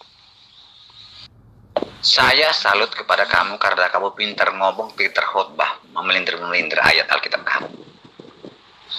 Bukan begitu ajaran Alkitab kami. Alkitab kami mengatakan, Tuhan melihat ciptaannya itu dalam keadaan sungguh amat baik. Dan seandainya Adam dan Hawa tidak memakan buah pengetahuan itu, dia tidak akan mati. Karena Tuhan berkata, kalau kamu makan buah ini kamu akan mati. Kalau tidak makan pasti tidak akan mati. Jadi kamu cara berpikirnya itu memang bodoh, sangat bodoh. Tapi pintar kamu berkhotbah. Seolah-olah perkataanmu itu benar semua. Betul, dia tidak akan mati. Tetapi tetap saja dia dicipta untuk mengisi bumi. Saya tidak memelintir, Andalah yang memelintirnya.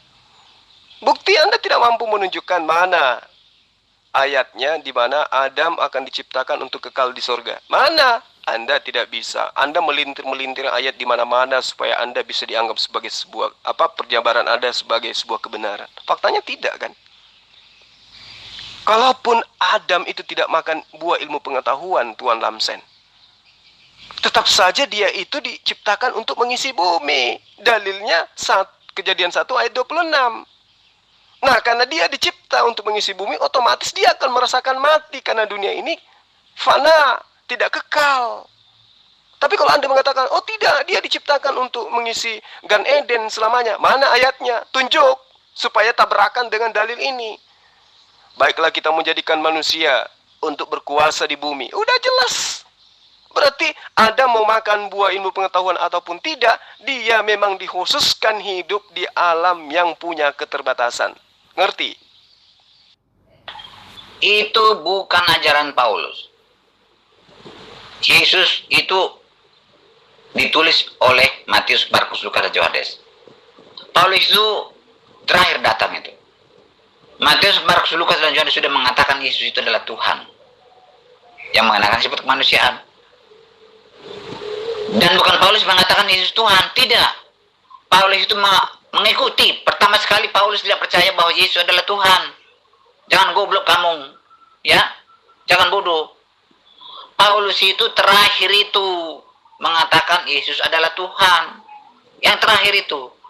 Tanpa Paulus pun kami sudah tahu bahwa Yesus adalah Tuhan. Tahu nggak?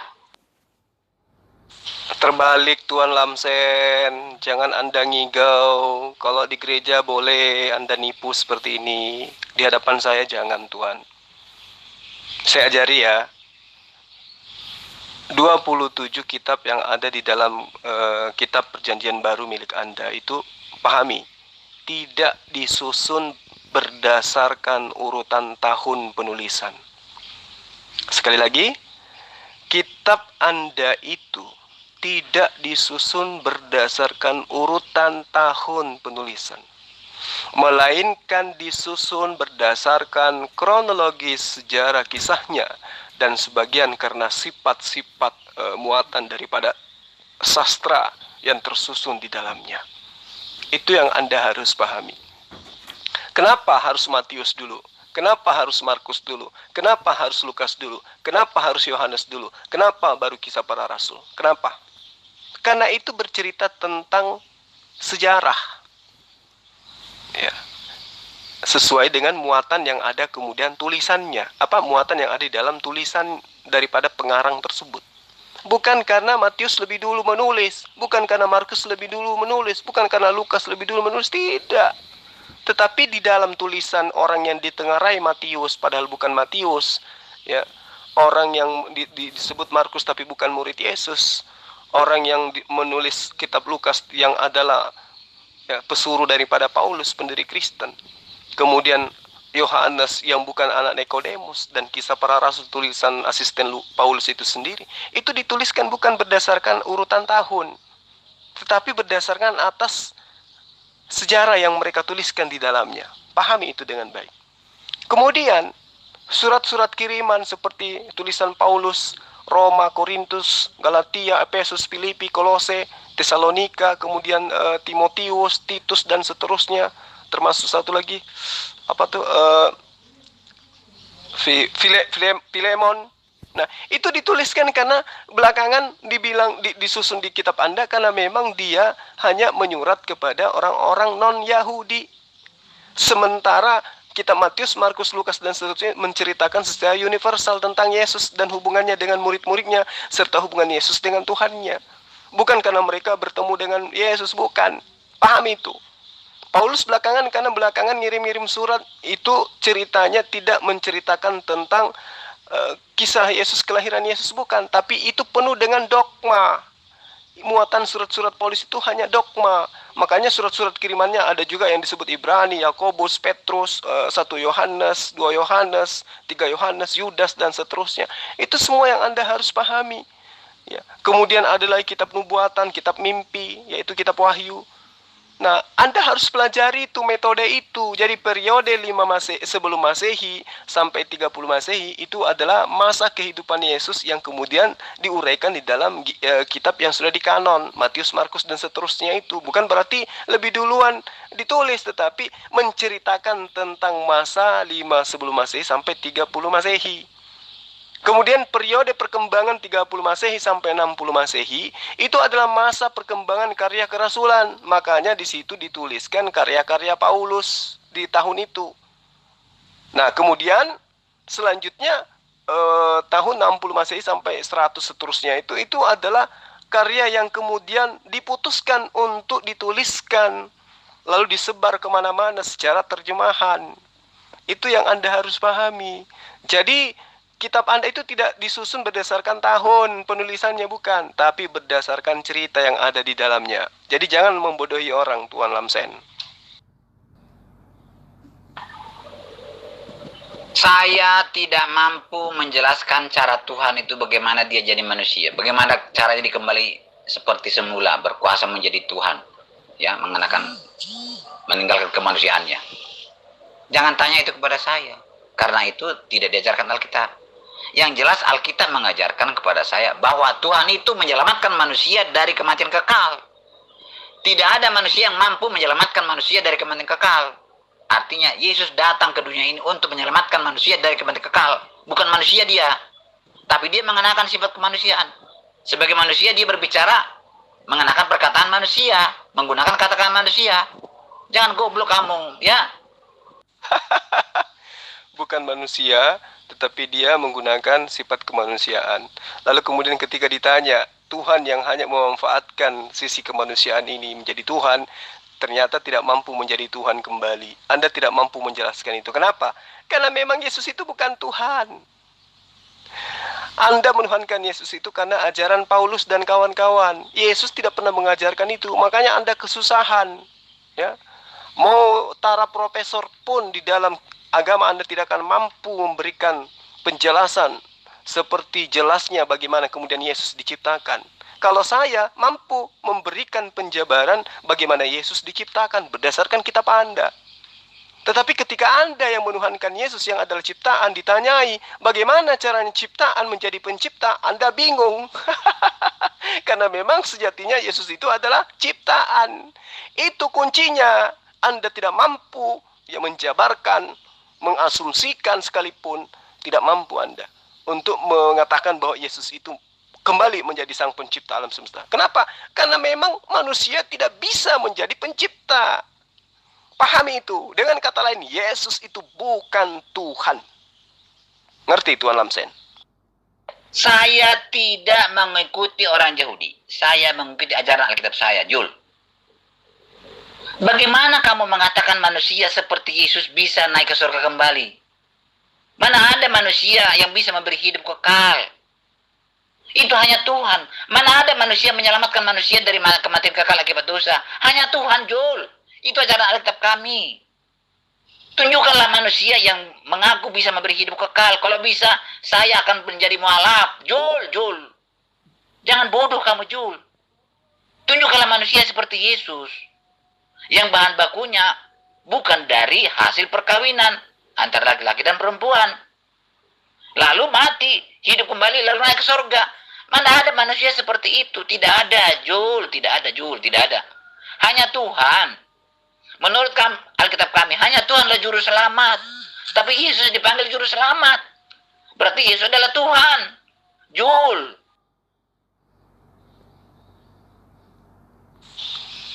Anda mengatakan saya tidak memahami kitab Anda. Ternyata terbukti Anda yang tidak paham, bukan? Anda tidak bisa menjabarkan Yesus itu menjelma kembali menjadi Tuhan. Karena memang Yesus itu bukan Tuhan.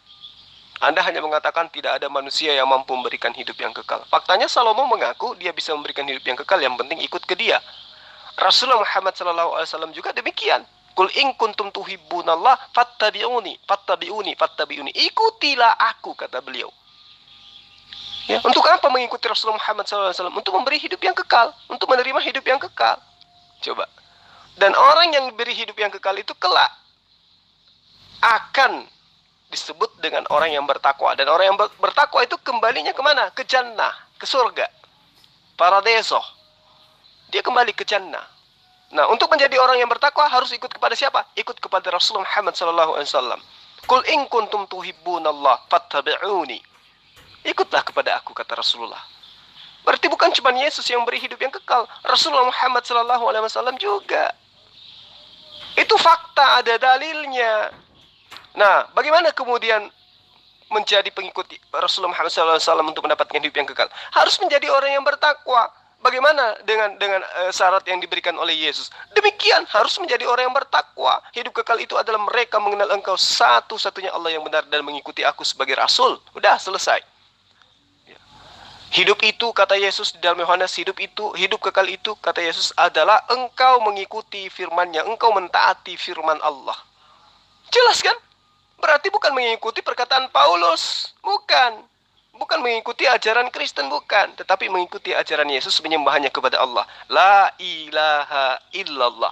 Itu kunci hidup kekal. Menurut Yesus, menurut Rasulullah Muhammad SAW, menurut Abraham, menurut Nabi Musa, Daud, dan Salomo. Belajar lagi, Tuan Lamsen. Itu menurut ajaranmu, itu dugaanmu. Saya orang Kristen bukan seperti itu, Jul. Kamu itu fitnah itu. Padahal Islam itu aturannya damai. Ini kok membawa kerusuhan, keributan, menfitnah. Tidak ada seperti itu Kristen. Tidak. Kristen hanya berdasarkan ajaran Alkitab yang mengatakan Yesus telah mati di Golgota untuk menggantikan kematian manusia. Itu ajaran Alkitab. Tapi kamu rubah-rubah. Menfitnah namanya itu. Menghina. Menista agama itu namanya. Menista ajaran Alkitab kami. Islam itu katanya damai. Padahal menyakiti hati orang. Mana ada damai seperti itu? Tuan Lamsen. Itu Anda akui sendiri bahwa kami menjadi Kristen karena mengimani Yesus mati di Golgota. Jadi apa yang saya katakan, yang mana yang salah? Yang mengajarkan Yesus mati di Golgota untuk menebus dosa manusia siapa? Kristen sendiri, gereja sendiri kan, Paulus dan kawan-kawan kan. Yesus nggak pernah mengajarkan itu. Jadi saya tidak ada memfitnah. Kalau Anda tersakiti itu bukan karena saya. Anda tersakiti karena Anda ditampar oleh ajaran Yesus. Melalui saya mengajarkan Anda. Ajaran Yesus itu saya sampaikan kepada Anda. Yesus mengatakan, aku tidak dapat berbuat apa-apa dari diriku sendiri. Ya. Bahkan dengan senang saya mengatakan kepada Anda, aku datang bukan atas kehendakku sendiri. Udah selesai. Berarti Yesus itu bukan Tuhan. Bahkan dia mengatakan, aku Yesus berkuasa memberikan dan berkuasa mengambilnya kembali. Nah, Anda tepuk tangan kan? Hore, Yesus berkuasa. Tetapi Anda tidak sampai kepada pernyataan Yesus yang lain. Sebab inilah tugas yang memang kuterima dari Tuhanku, dari Bapakku. Oh, orang yang punya akal akan mengatakan, oh ternyata ini hanya tugas yang diberikan kepada dia. Berarti dia bukan Tuhan.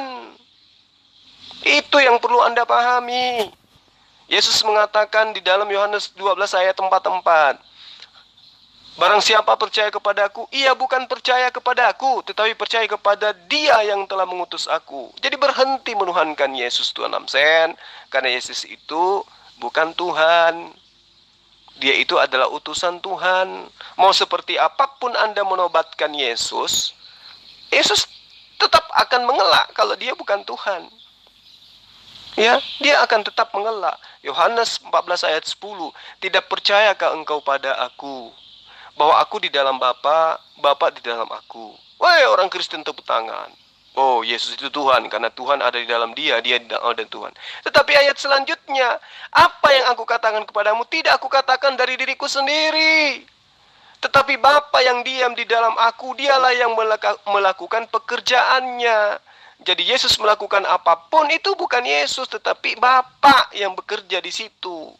Artinya, apapun yang diperlihatkan oleh Yesus, mujizat apapun yang dipertontonkan Yesus, itu bukan dari dirinya, tetapi mujizat, kemampuan, keluar biasaan yang diberikan oleh Tuhannya untuk ia perlihatkan kepada manusia.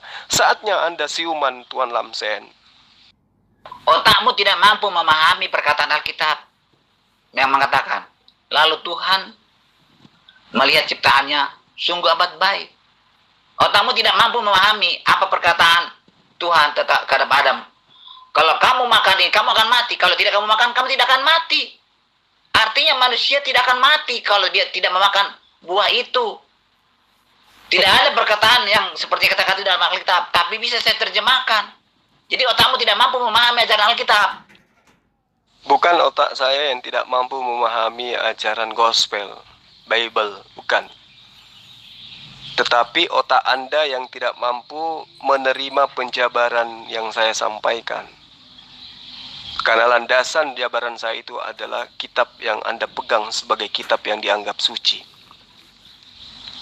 Ya, tidak ada dalil yang mengatakan Adam diciptakan di Gan Eden untuk hidup kekal. Nggak ada itu, Tuan Lamsen. Adam diciptakan di Gan Eden untuk mengisi bumi.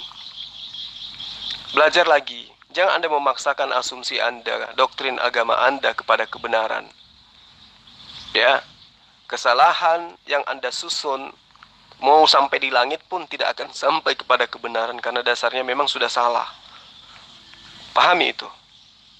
Adam dicipta di Gan Eden itu bukan untuk kekal di Eden, tetapi untuk dicipta agar dia apa? Mengisi bumi. Itu yang perlu Anda pahami. Dia diciptakan bukan untuk Eden, tetapi untuk Haaretz, untuk mengisi bumi, Tuan Lamsen. Jadi Anda jangan mempermalukan diri Anda sendiri dengan asumsi-asumsi yang Anda susun agar Anda itu bisa mendapatkan keselamatan secara gratis. Anda mimpi, ya, Anda mimpi, Tuan Lamsen. Saya tidak menerima guru saya mengajarkan Alkitab saya orang Islam. Tidak. Saya buang itu, pantang bagi saya. Sepintar apapun itu, Islam yang mengajarkan tentang Alkitab. Pantang itu. Ya, karena memang Islam itu menolak ajaran Alkitab. Ya tidak mungkinlah Islam mengajarkan ajaran Alkitab. Seperti kamu itu, saya buang. Jangan coba-coba mengajari saya. Saya tidak akan mau menerima kamu sebagai guru saya. Karena kamu Islam. Meskipun saya Islam, tapi saya jujur menyampaikan apa yang ada di dalam kitab Anda. Tidak seperti mereka yang menginginkan perpuluhan. Kalau orang-orang Kristen yang mengajarkan gospel kepada Anda, tujuannya pasti supaya Anda tetap Kristen dan Anda mengajarkan Kristen kepada orang lain, dan semakin banyak orang lain menjadi Kristen, maka semakin banyak perpuluhan. Itu tujuannya. maka firman telah menjadi perpuluhan. Kalau saya berbeda, saya menunjukkan dengan jujur apa yang tertuang di dalam kitab Anda sejujur-jujurnya. Tidak ada tendensi penyesatan, tidak ada tendensi pembenaran, tidak ada tendensi perpuluhan. Beda dengan orang-orang yang menginginkan Anda menjadi pengikut setan selamanya. Kenapa saya mengatakan pengikut setan? Saya sudah menjelaskan di atas. Iblis tidak menginginkan sujud kepada Adam. Anda juga tidak mau sujud kepada Adam. Anda menuduh Adam sebagai pembawa dosa. Iblis menuduh Adam sebagai pembawa dosa, sehingga dia harus ingkar terhadap Allah. Adam ingkar terhadap Allah karena tidak mau sujud kepada Adam. Anda juga ingkar kepada Allah karena Anda tidak mau sujud kepada Adam. Kenapa saya katakan Anda tidak sujud kepada Adam? Karena Anda justru menuduh Adam sebagai sumber segala dosa. Iblis pun yang tadinya taat kepada Allah, bahkan disebut sebagai malaikat, menjadi iblis kemudian karena dia tidak mau sujud kepada Adam, tidak mau menunduk kepada Adam, malah menuduh Adam sebagai pembawa daripada penyebab daripada keingkaran mereka. Jadi antara Adam dengan iblis dengan Anda itu tidak ada bedanya, Tuan Lamsen. Sadari itu dengan baik. Itu menurut ajaranmu, itu dugaanmu. Saya orang Kristen bukan seperti itu, Jul. Kamu itu fitnah itu. Padahal Islam itu aturannya damai. Ini kok membawa kerusuhan, keributan, menfitnah. Tidak ada seperti itu Kristen. Tidak. Kristen hanya berdasarkan ajaran Alkitab yang mengatakan Yesus telah mati di Golgota untuk menggantikan kematian manusia. Itu ajaran Alkitab. Tapi kamu rubah-rubah. Menfitnah namanya itu. Menghina. Menista agama itu namanya. Menista ajaran Alkitab kami. Islam itu katanya damai. Padahal menyakiti hati orang, mana ada damai seperti itu?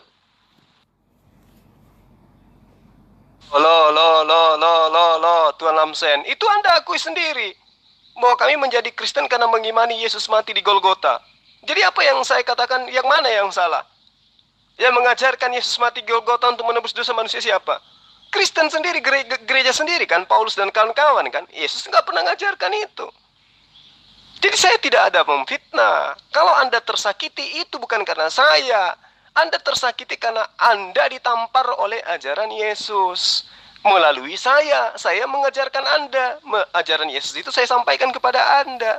Yesus mengatakan, aku tidak dapat berbuat apa-apa dari diriku sendiri. Ya.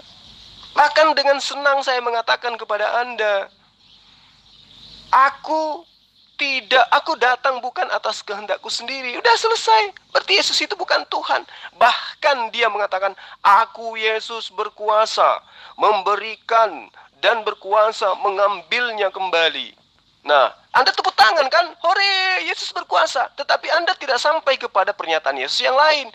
Sebab inilah tugas yang memang kuterima dari Tuhanku, dari Bapakku. Oh, orang yang punya akal akan mengatakan, oh ternyata ini hanya tugas yang diberikan kepada dia.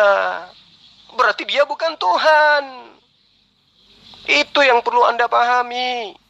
Yesus mengatakan di dalam Yohanes 12 ayat 44, barang siapa percaya kepadaku, ia bukan percaya kepadaku, tetapi percaya kepada dia yang telah mengutus aku. Jadi berhenti menuhankan Yesus, Tuan Lamsen. Karena Yesus itu bukan Tuhan. Dia itu adalah utusan Tuhan. Mau seperti apapun Anda menobatkan Yesus, Yesus tetap akan mengelak kalau dia bukan Tuhan. Ya, dia akan tetap mengelak. Yohanes 14 ayat 10, tidak percayakah engkau pada aku, bahwa aku di dalam Bapa, Bapa di dalam aku? Wahai orang Kristen, tepuk tangan. Oh, Yesus itu Tuhan, karena Tuhan ada di dalam dia di dalam Tuhan. Tetapi ayat selanjutnya, apa yang aku katakan kepadamu, tidak aku katakan dari diriku sendiri. Tetapi Bapa yang diam di dalam aku, dialah yang melakukan pekerjaannya. Jadi Yesus melakukan apapun itu bukan Yesus, tetapi Bapa yang bekerja di situ. Artinya, apapun yang diperlihatkan oleh Yesus, mujizat apapun yang dipertontonkan Yesus, itu bukan dari dirinya, tetapi mujizat, kemampuan, keluar biasaan yang diberikan oleh Tuhannya untuk ia perlihatkan kepada manusia. Saatnya Anda siuman, Tuan Lamsen. Jelas kamu tidak paham. Otakmu dungu. Tidak bisa membedakan manusia Yesus dengan manusia biasa. Saya sudah katakan, buktikan ada nggak manusia pernah mengaku bisa memberi hidup kekal. Hanya Tuhan. Yesus mengaku bisa memberi hidup kekal kepada manusia. Berarti dia adalah Tuhan. Tidak ada manusia berasal dari surga kembali ke surga. Hanya Yesus. Berarti dia adalah Tuhan. Bukan manusia biasa. Itu yang tidak bisa kamu buktikan. Karena kamu bodoh. Tolol. Kalau Tuan Lamsen itu tidak bodoh, maka Tuan Lamsen sudah bisa menjelaskan kepada saya bagaimana manusia bisa berubah menjadi pencipta alam semesta. Yesus itu manusia, oke lah, dia manusia yang beda daripada manusia yang lain. Dia adalah manusia yang paling hebat lah pokoknya. Paling hebat di antara seluruh manusia. Nah, manusia yang paling hebat di antara seluruh manusia ini bagaimana caranya dia bisa menjadi pencipta alam semesta? Sementara dia tidak bisa berbuat apa-apa dari dirinya sendiri. Dia tidak bisa berkata-kata dari dirinya sendiri. Apa yang dilakukan, apa yang diperintahkan oleh Tuhannya untuk ia lakukan. Bagaimana caranya dia menjadi Tuhan? Sementara Tuhan tidak pernah mengatakan, jadilah Tuhan, wahai Yesus. Tidak pernah. Jadi dia tidak bisa menjadi Tuhan karena dia adalah manusia. Kalau Anda mengatakan, saya tidak mampu menjelaskan itu karena Anda bodoh. Menuhankan ciptaan. Dan ketika Anda dimintai, coba Anda buktikan bahwa ciptaan yang Anda sembah itu adalah pencipta. Anda tidak bisa. Anda hanya mengatakan, Tuhan kami ajaib. Yang bodoh siapa di sini? Coba. Sorry, tadi yang saya katakan Yohanes 15 ayat 30 itu, yang sebenarnya adalah Yohanes 15 ayat 10. Mohon maaf, saya keliru menyebut ayat. Ya. Jadi, Tuan Lamsen, Yohanes 15 ayat 10. Ya, maaf ya. Jadi, saya hanya ingin mengatakan begini, Tuan. Sehebat apapun Tuhan menjadikan Yesus itu sebagai Tuhan, Anda akan selalu ditampar oleh ajaran Yesus itu sendiri. Karena Yesus di ending, di final daripada ajarannya, tetap dia adalah manusia yang melakukan mukjizat-mukjizat hanya berdasar terhadap perintah Tuhannya. Ya, supaya dunia tahu bahwa aku mengasihi Bapa dan bahwa aku melakukan segala sesuatunya seperti yang diperintahkan Bapa kepadaku. Itu pengakuan Yesus. Di dalam Yohanes 17 ayat 7 juga dikatakan, mereka semua sekarang tahu bahwa apa yang ada pada diriku itu bukan daripadaku, bukan berasal daripadaku, tapi berasal dari Bapa yang telah mengutus aku. Selesai. Sehebat apapun Yesus di mata Anda, bagi kami, dia hanyalah seorang utusan Tuhan, bukan siapa-siapa. Pak Juma, seluruh tulisan yang ada di Bible mulai dari Kejadian sampai Wahyu itu adalah perkataan yang keluar dari mulut Allah yang ditulis.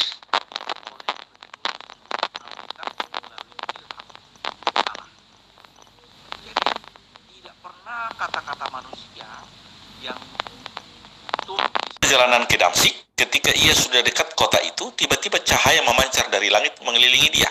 Ia rebah ke tanah dan kedengaranlah olehnya suara yang berkata kepadanya, Saulus, Saulus, mengapa engkau menganiaya aku? Jawab Saulus, siapakah engkau Tuhan? Katanya, akulah Yesus yang kau aniaya itu. Tetapi bangunlah dan pergilah ke dalam kota. Di sana akan dikatakan kepadamu apa yang harus kau perbuat. Maka termangu-mangulah teman-temannya seperjalanan, karena mereka memang mendengar suara itu, tetapi tidak melihat seorang juga pun. Saulus bangun dan berdiri, lalu membuka matanya, tetapi ia tidak dapat melihat apa-apa. Mereka harus menuntun dia masuk ke Damsyik. 3 hari lamanya ia tidak dapat melihat, dan 3 hari lamanya ia tidak makan dan minum. Di Damsyik ada seorang murid Tuhan bernama Ananias. Firman Tuhan kepadanya dalam suatu penglihatan, Ananias, jawabnya, ini aku Tuhan. Firman Tuhan, mari pergilah ke jalan yang bernama Jalan Lurus, dan carilah di rumah Yudas seorang dari Tarsus yang bernama Saulus. Ia sekarang berdoa. Dan dalam suatu penglihatan ia melihat bahwa seorang yang bernama Ananias masuk ke dalam dan menumpangkan tangannya ke atasnya supaya ia dapat melihat lagi.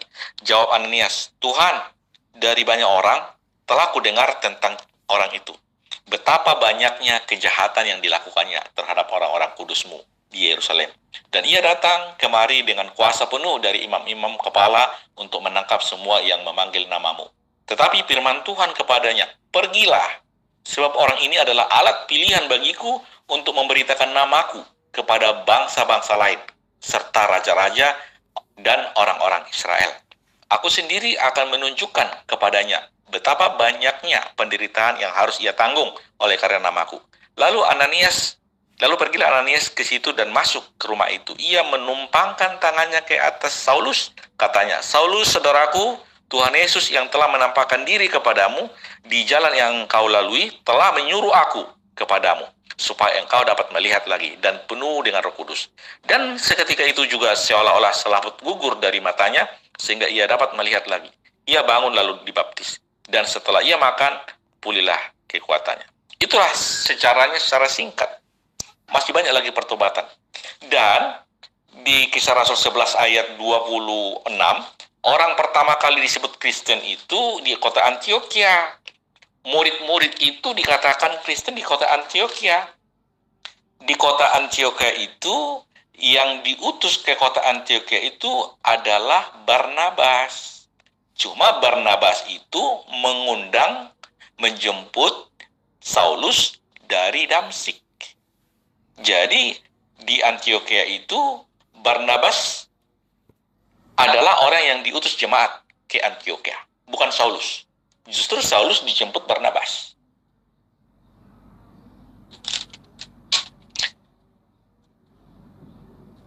Itu menurut Anda.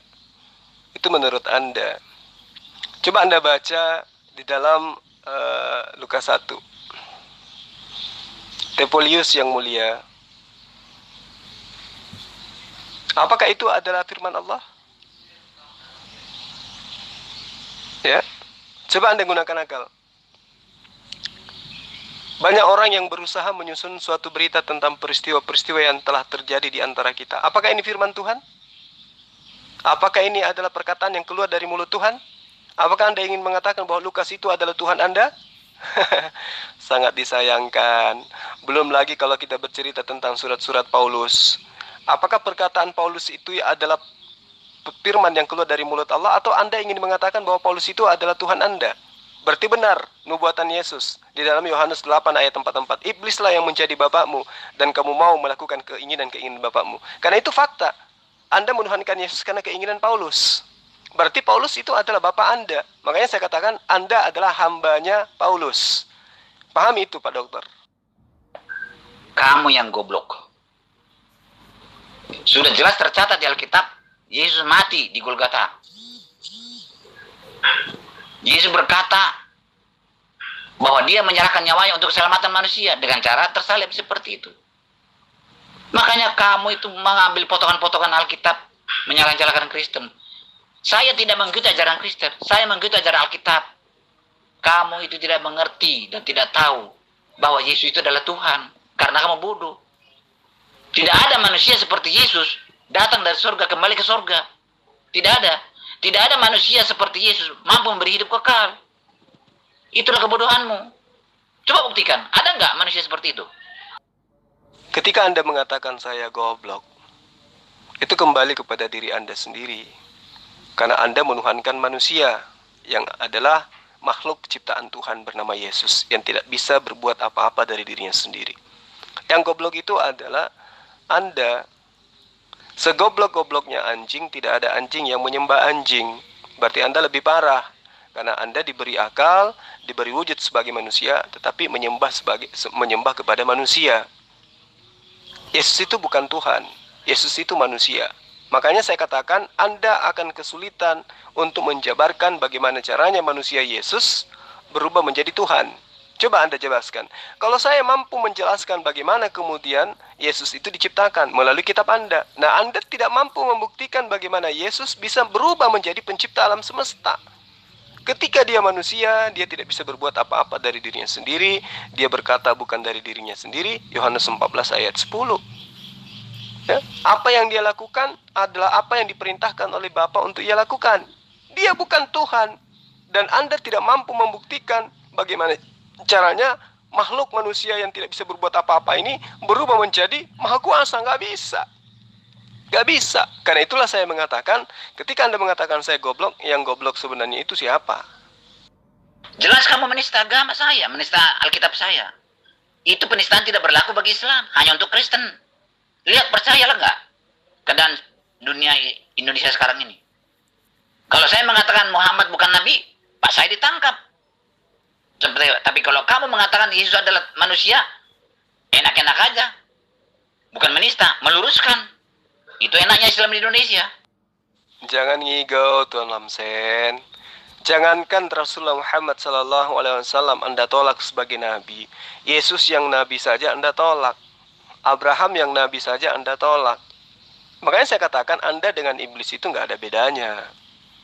Ya, Anda menuduh Adam membawa dosa sampai Anda harus ditebus. Itu ajaran dari mana itu? Tebus menebus itu tidak diajarkan oleh Yesus. Berapa kali saya harus menekankan pengajaran ini terhadap Anda? Ya, berapa kali saya harus mengajarkan kepada Anda bahwa Yesus itu bukan Tuhan? Capek rasanya, Tuhan. Orang-orang Yahudi yang mempunyai kitab yang kemudian Anda jadikan acuan pembenaran tentang penebusan dosa, karena Anda diwarisi dosa sama Adam. Mereka memahami bahwa jatuh ke dalam dosa itu bukan karena makan buah ilmu pengetahuan, bukan karena makan buah baik dan buruk, tetapi jatuh ke dalam dosa itu karena mereka gagal mentaati hukum Taurat dalam kehidupan mereka sehari-hari. Ya, berapa kali saya harus katakan itu? Ya. Yesus itu mengajarkan tauhid yang menegaskan bahwa tidak ada yang wajib disembah selain daripada Allah yang maha suci lagi maha tinggi. Dan itu adalah musuh besar Paulus. Ketika Yesus mengajarkan bahwa darah itu haram, sebaliknya Paulus memandang darah itu sebagai sajian suci yang wajib diminum untuk memberikan kehidupan yang baru.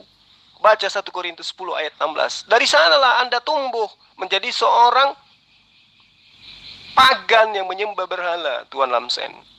Bukan kacauan mengucapan syukur, yang atasnya kita ucapkan syukur adalah persekutuan dengan darah Kristus. Bukankah roti yang kita pecah-pecahkan adalah persekutuan dengan tubuh Kristus? Dari sini Anda tumbuh, sehingga Anda bebal.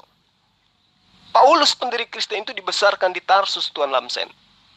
Di mana masyarakat di Tarsus itu jelas adalah penyembah dewa-dewa. Di antaranya dewa Herakles. Dan ini sudah pernah saya ajarkan kepada kalian. Dewa Herakles ini diimani yang mengorbankan sapi. Ya. Yang kemudian orang-orang yang mengimani dewa Herakles ini yang kemudian mengorbankan sapi. Kemudian darahnya diminum. Dan itu sama di dalam konsep ajaran Anda. Herakles ini adalah jelmaan dewa.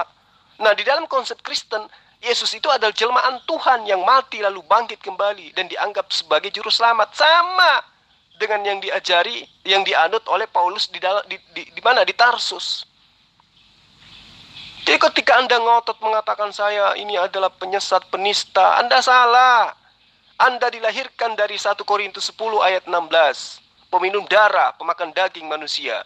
Anda adalah kanibal rohani. Itu yang perlu Anda pahami dengan baik. Sekali lagi saya katakan bahwa orang-orang Yahudi yang kitabnya Anda ambil untuk kemudian menjadikan Yesus sebagai Tuhan, itu tidak memahami dosa waris.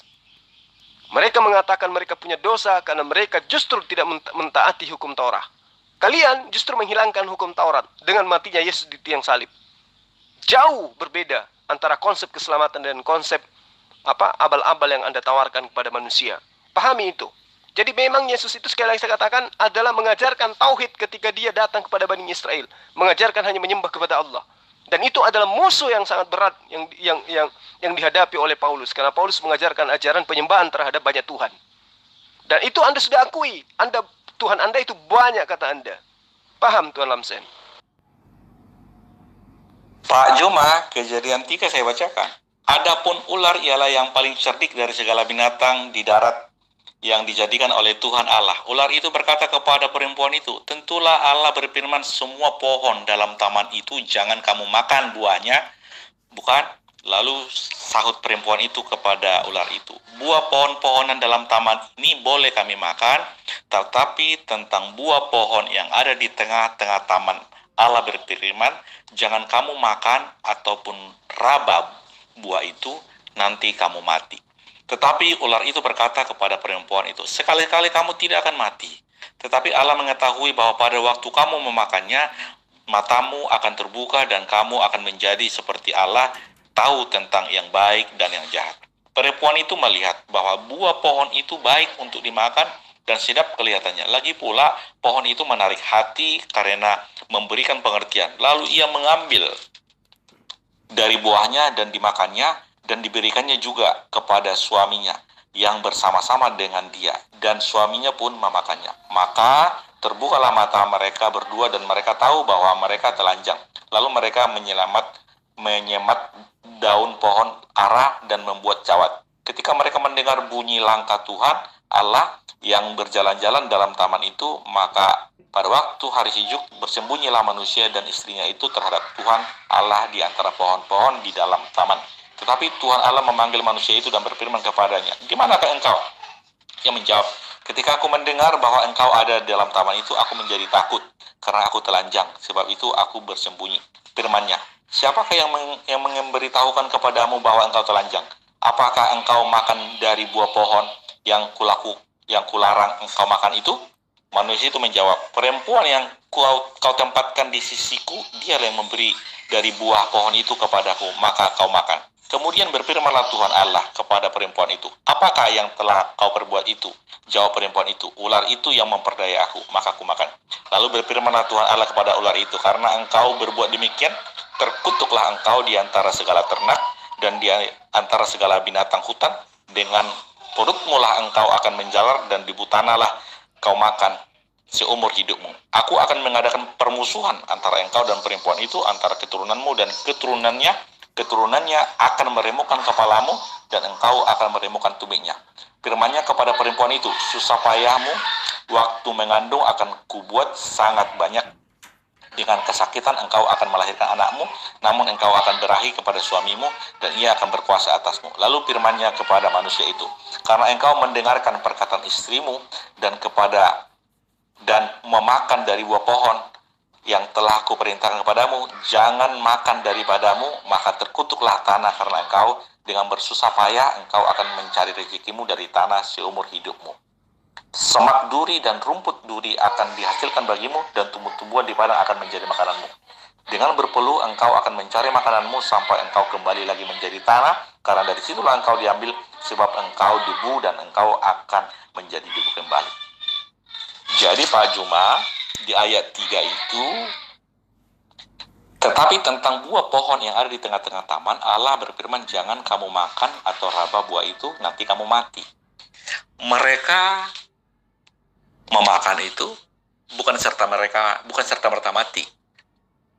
Dari awal Allah mau menciptakan manusia itu hidup kekal.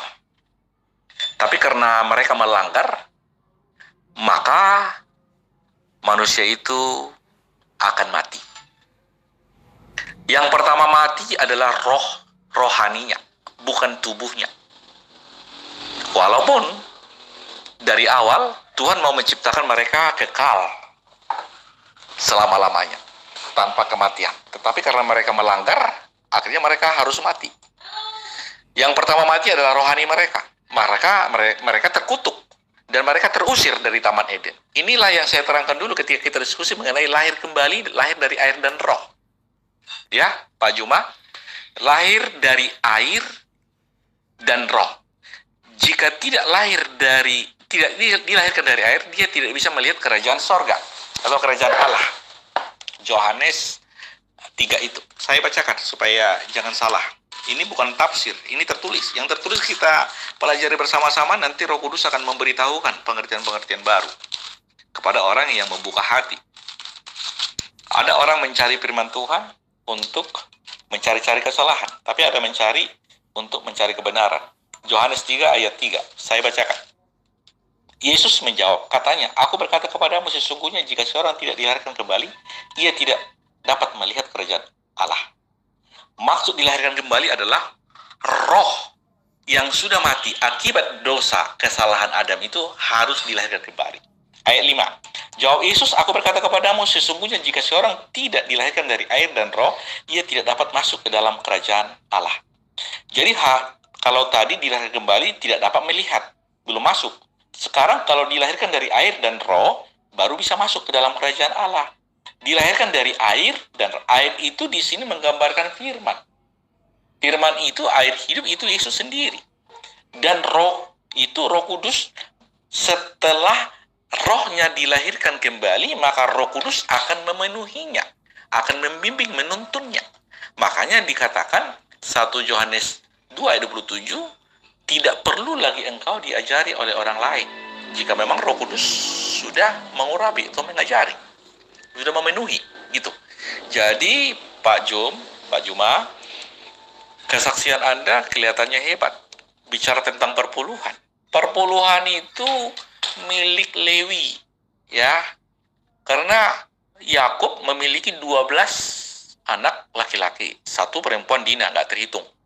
Dari 12 itu, suku Lewi ini tidak memiliki hak warisan tanah. Jadi bagian dia adalah waktu melayani bait suci. Kalau zaman sekarang itu para hamba Tuhan, para pendeta yang full time, sepenuh hati, sepenuh waktu. Jadi bagian mereka adalah pelayanan di situ. Jadi itu cikal bakalnya itu. Jadi kalau ada memang orang ingin melayani, cari uang, sama seperti pendeta Henry Tandianta. Dia 4 tahun diskusi dengan saya. Dia pernah bersaksi kepada saya, belajar Mormon, bersaksi saksi Yehova, belajar semua dipelajarinya, diramu, diracik sedemikian rupa. Dan dia melayani melalui YouTube dan menampilkan rekening. Dan orang bisa mentransfer. Itu sebenarnya urusan dia pribadi sama Tuhan. Dan itu dia sendiri yang membuat. Tanpa sinode, tanpa berbadan hukum, tanpa ada pertanggungjawaban kepada siapapun. Itu pribadi dia kepada Tuhan. Beda dengan denominasi yang lain. Ada sinodenya, ada berbadan hukum, ada resminya, ada penatuannya, ada hierarkisnya di sana. Tetapi saya tidak mau membahas itu. Karena Pak Juma bilang perpuluhan itu. Perpuluhan itu adalah bagian suku Lewi dari awalnya. Suku Lewi itu ada melayani Tuhan. Hidupnya untuk Tuhan. Sama seperti pastor. Pastor itu tidak menikah, khusus melakukan pelayanan untuk Tuhan. Khusus murni untuk pelayanan. Tetapi banyak orang membuli. Tidak mengapa. Saya fokus kepada itu. Jadi Pak Juma, pemahaman Bapak memang banyak tentang itu, tapi salah. Karena motivasi Bapak belajar Bibel bukan mau lahir kembali, lahir dari air dan roh. Terima Roh Kudus. Roh Kudus, aku buka hati saya, ajari saya. Engkau menjadi Tuhanku, Rajaku yang aku sembah. Karena Tuhan itu roh, tidak memiliki daging. Tetapi di dalam Muslim, Tuhan Allah itu adalah zat. Ini perbedaan-perbedaan itu. Jadi Pak Juma belajar Alkitab atau belajar Bibel itu dengan cara belajar Quran. Itu berbeda. Isa Al-Masih yang di Al-Quran itu bukan Yesus Kristus yang di Bibel. Jauh beda. Jadi Yesus yang di Bibel itu adalah Allah sendiri. Sementara Isa Al-Masih bukan Allah. Banyak lagi perbedaan-perbedaannya. Demikian Pak Juma. Jadi begini Pak Dokter. Anda mengatakan saya belajar Bibel atau Gospel itu sama dengan belajar Al-Quran. Oke, Anda mau mengatakan diri Anda belajar dengan cara apapun yang paling benar terhadap kitab Anda sendiri. Endingnya Anda hanya mempelajari kitab terjemahan. Paham tidak sampai di situ? Mau seperti apapun metode yang Anda gunakan, mengkaji kitab Anda sehingga Anda menjadikan Yesus itu Tuhan dan menjadikan diri Anda menjadi pengikut Paulus, kitab Anda hanya terjemahan. Anda melupakan sesuatu yang sangat besar. Bahwa yang punya kitab original teks itu tidak memahami konsepnya di dalam kitabnya, kemudian mereka menjadikan mereka menjadi Kristen, menyembah manusia sama seperti Anda. Saya sebagai orang di luar daripada Yahudi dan Kristen akan tertawa melihat itu. Yang punya kitab tidak menyembah Yesus. Yang punya kitab tidak menjadi Kristen.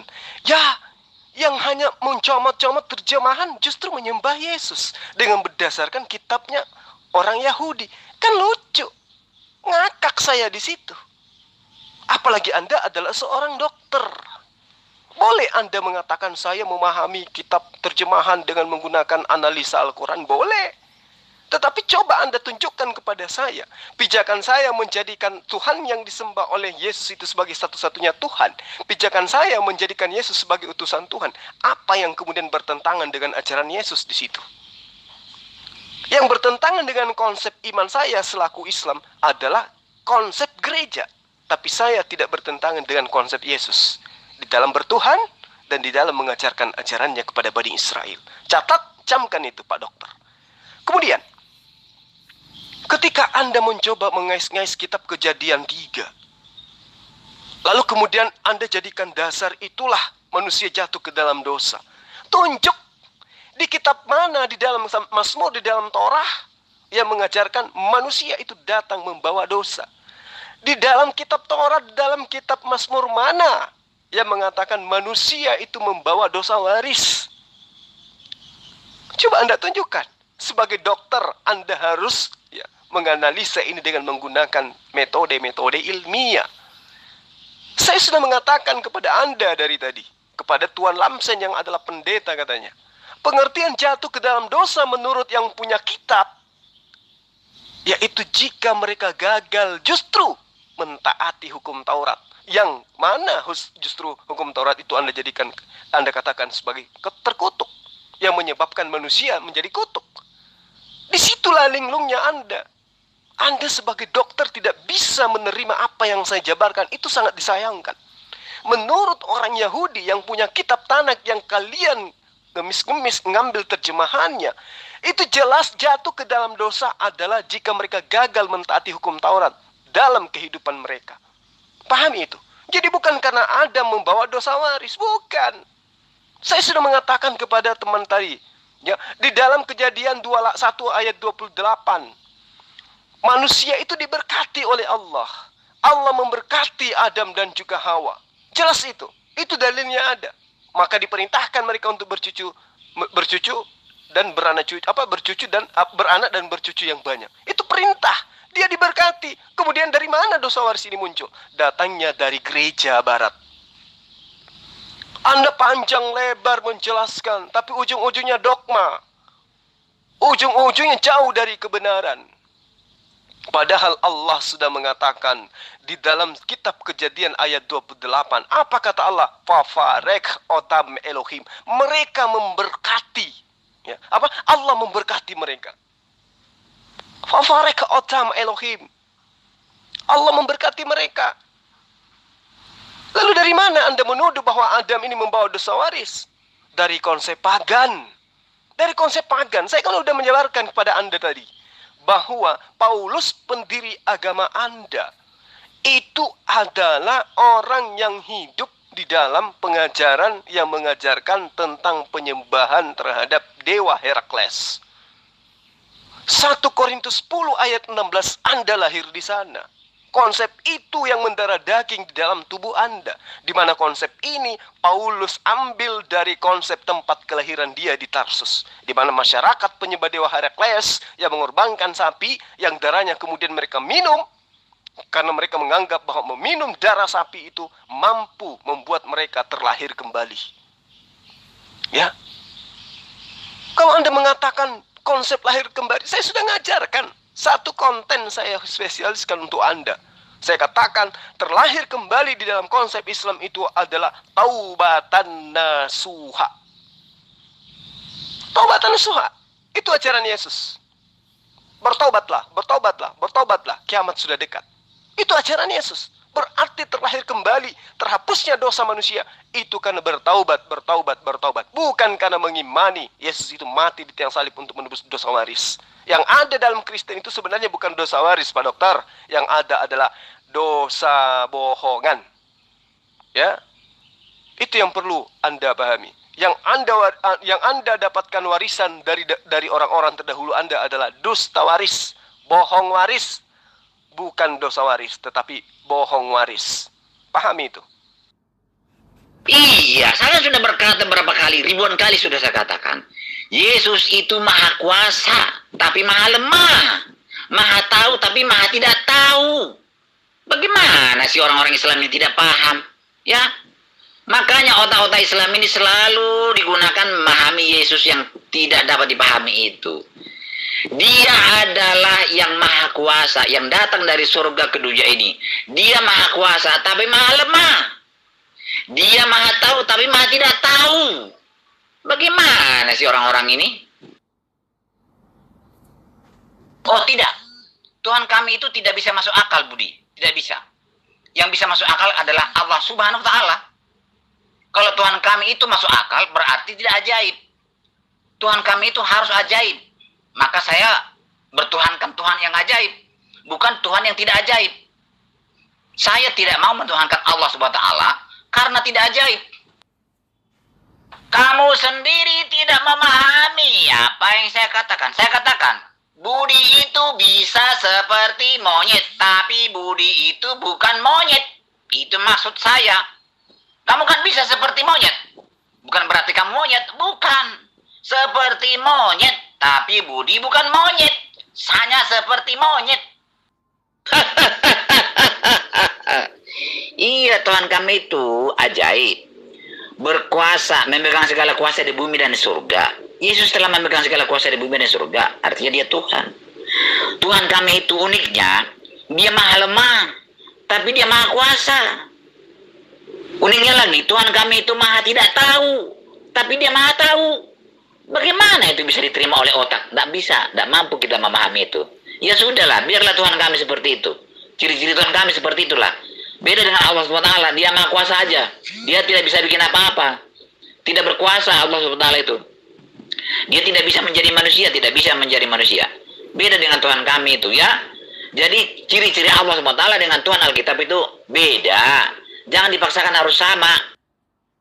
Yang mengutus Yesus adalah Bapaknya. Bapaknya siapa? Yesus berkata, akulah Bapak itulah aku. Kamu bingung kan? Ya jelas bingung. Karena Yesus adalah Tuhan. Yang tidak dapat dipahami oleh otak dan logika manusia. Tuhan menjadi manusia Yesus. Kok masih ada Bapak di surga? Bapak di surga? Ya ada di mana-mana ada. Walaupun Allah Bapa itu menjadi manusia Yesus, masih ada Allah Bapa di mana-mana. Hadir di mana-mana. Itulah yang kamu tidak dapat pahami. Saya juga tidak bisa pahami itu. Yang mengutus dia adalah Allah Bapa. Allah Bapa itu adalah dia. Dialah Allah Bapa itu. Itu jawaban Alkitab. Salah. Ajaran itu salah. Itu ajaran Islam itu. Tuhan tidak pernah menguji manusia. Tidak. Ya. Tuhan kami itu tidak pernah menguji manusia. Tapi Allah SWT suka-suka menguji manusia. Karena Allah SWT tidak tahu mutu manusia ciptaannya. Tuhan kami tidak pernah menguji manusia. Ya, benar. Tuhan kami itu tidak maha kuasa lagi. Karena apa? Dia tidak berkuasa melanggar ketetapannya yang tetap itu. Bisa juga. Nggak apa-apa sih, itu saya terima. Dia tidak berkuasa merubah ketetapannya yang sudah tetap itu. Dia tidak berkuasa melanggar ketetapan yang tetap itu. Itu benar kamu itu. Iya, saya sudah berkata berapa kali, ribuan kali sudah saya katakan. Yesus itu maha kuasa, tapi maha lemah. Maha tahu, tapi maha tidak tahu. Bagaimana sih orang-orang Islam yang tidak paham? Ya, makanya otak-otak Islam ini selalu digunakan memahami Yesus yang tidak dapat dipahami itu. Dia adalah yang maha kuasa, yang datang dari surga ke dunia ini. Dia maha kuasa, tapi maha lemah. Dia maha tahu, tapi maha tidak tahu. Bagaimana sih orang-orang ini? Saya tidak bertanya itu.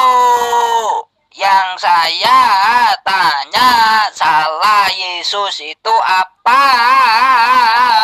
Sehingga ia harus mati. Salah Yesus itu apa?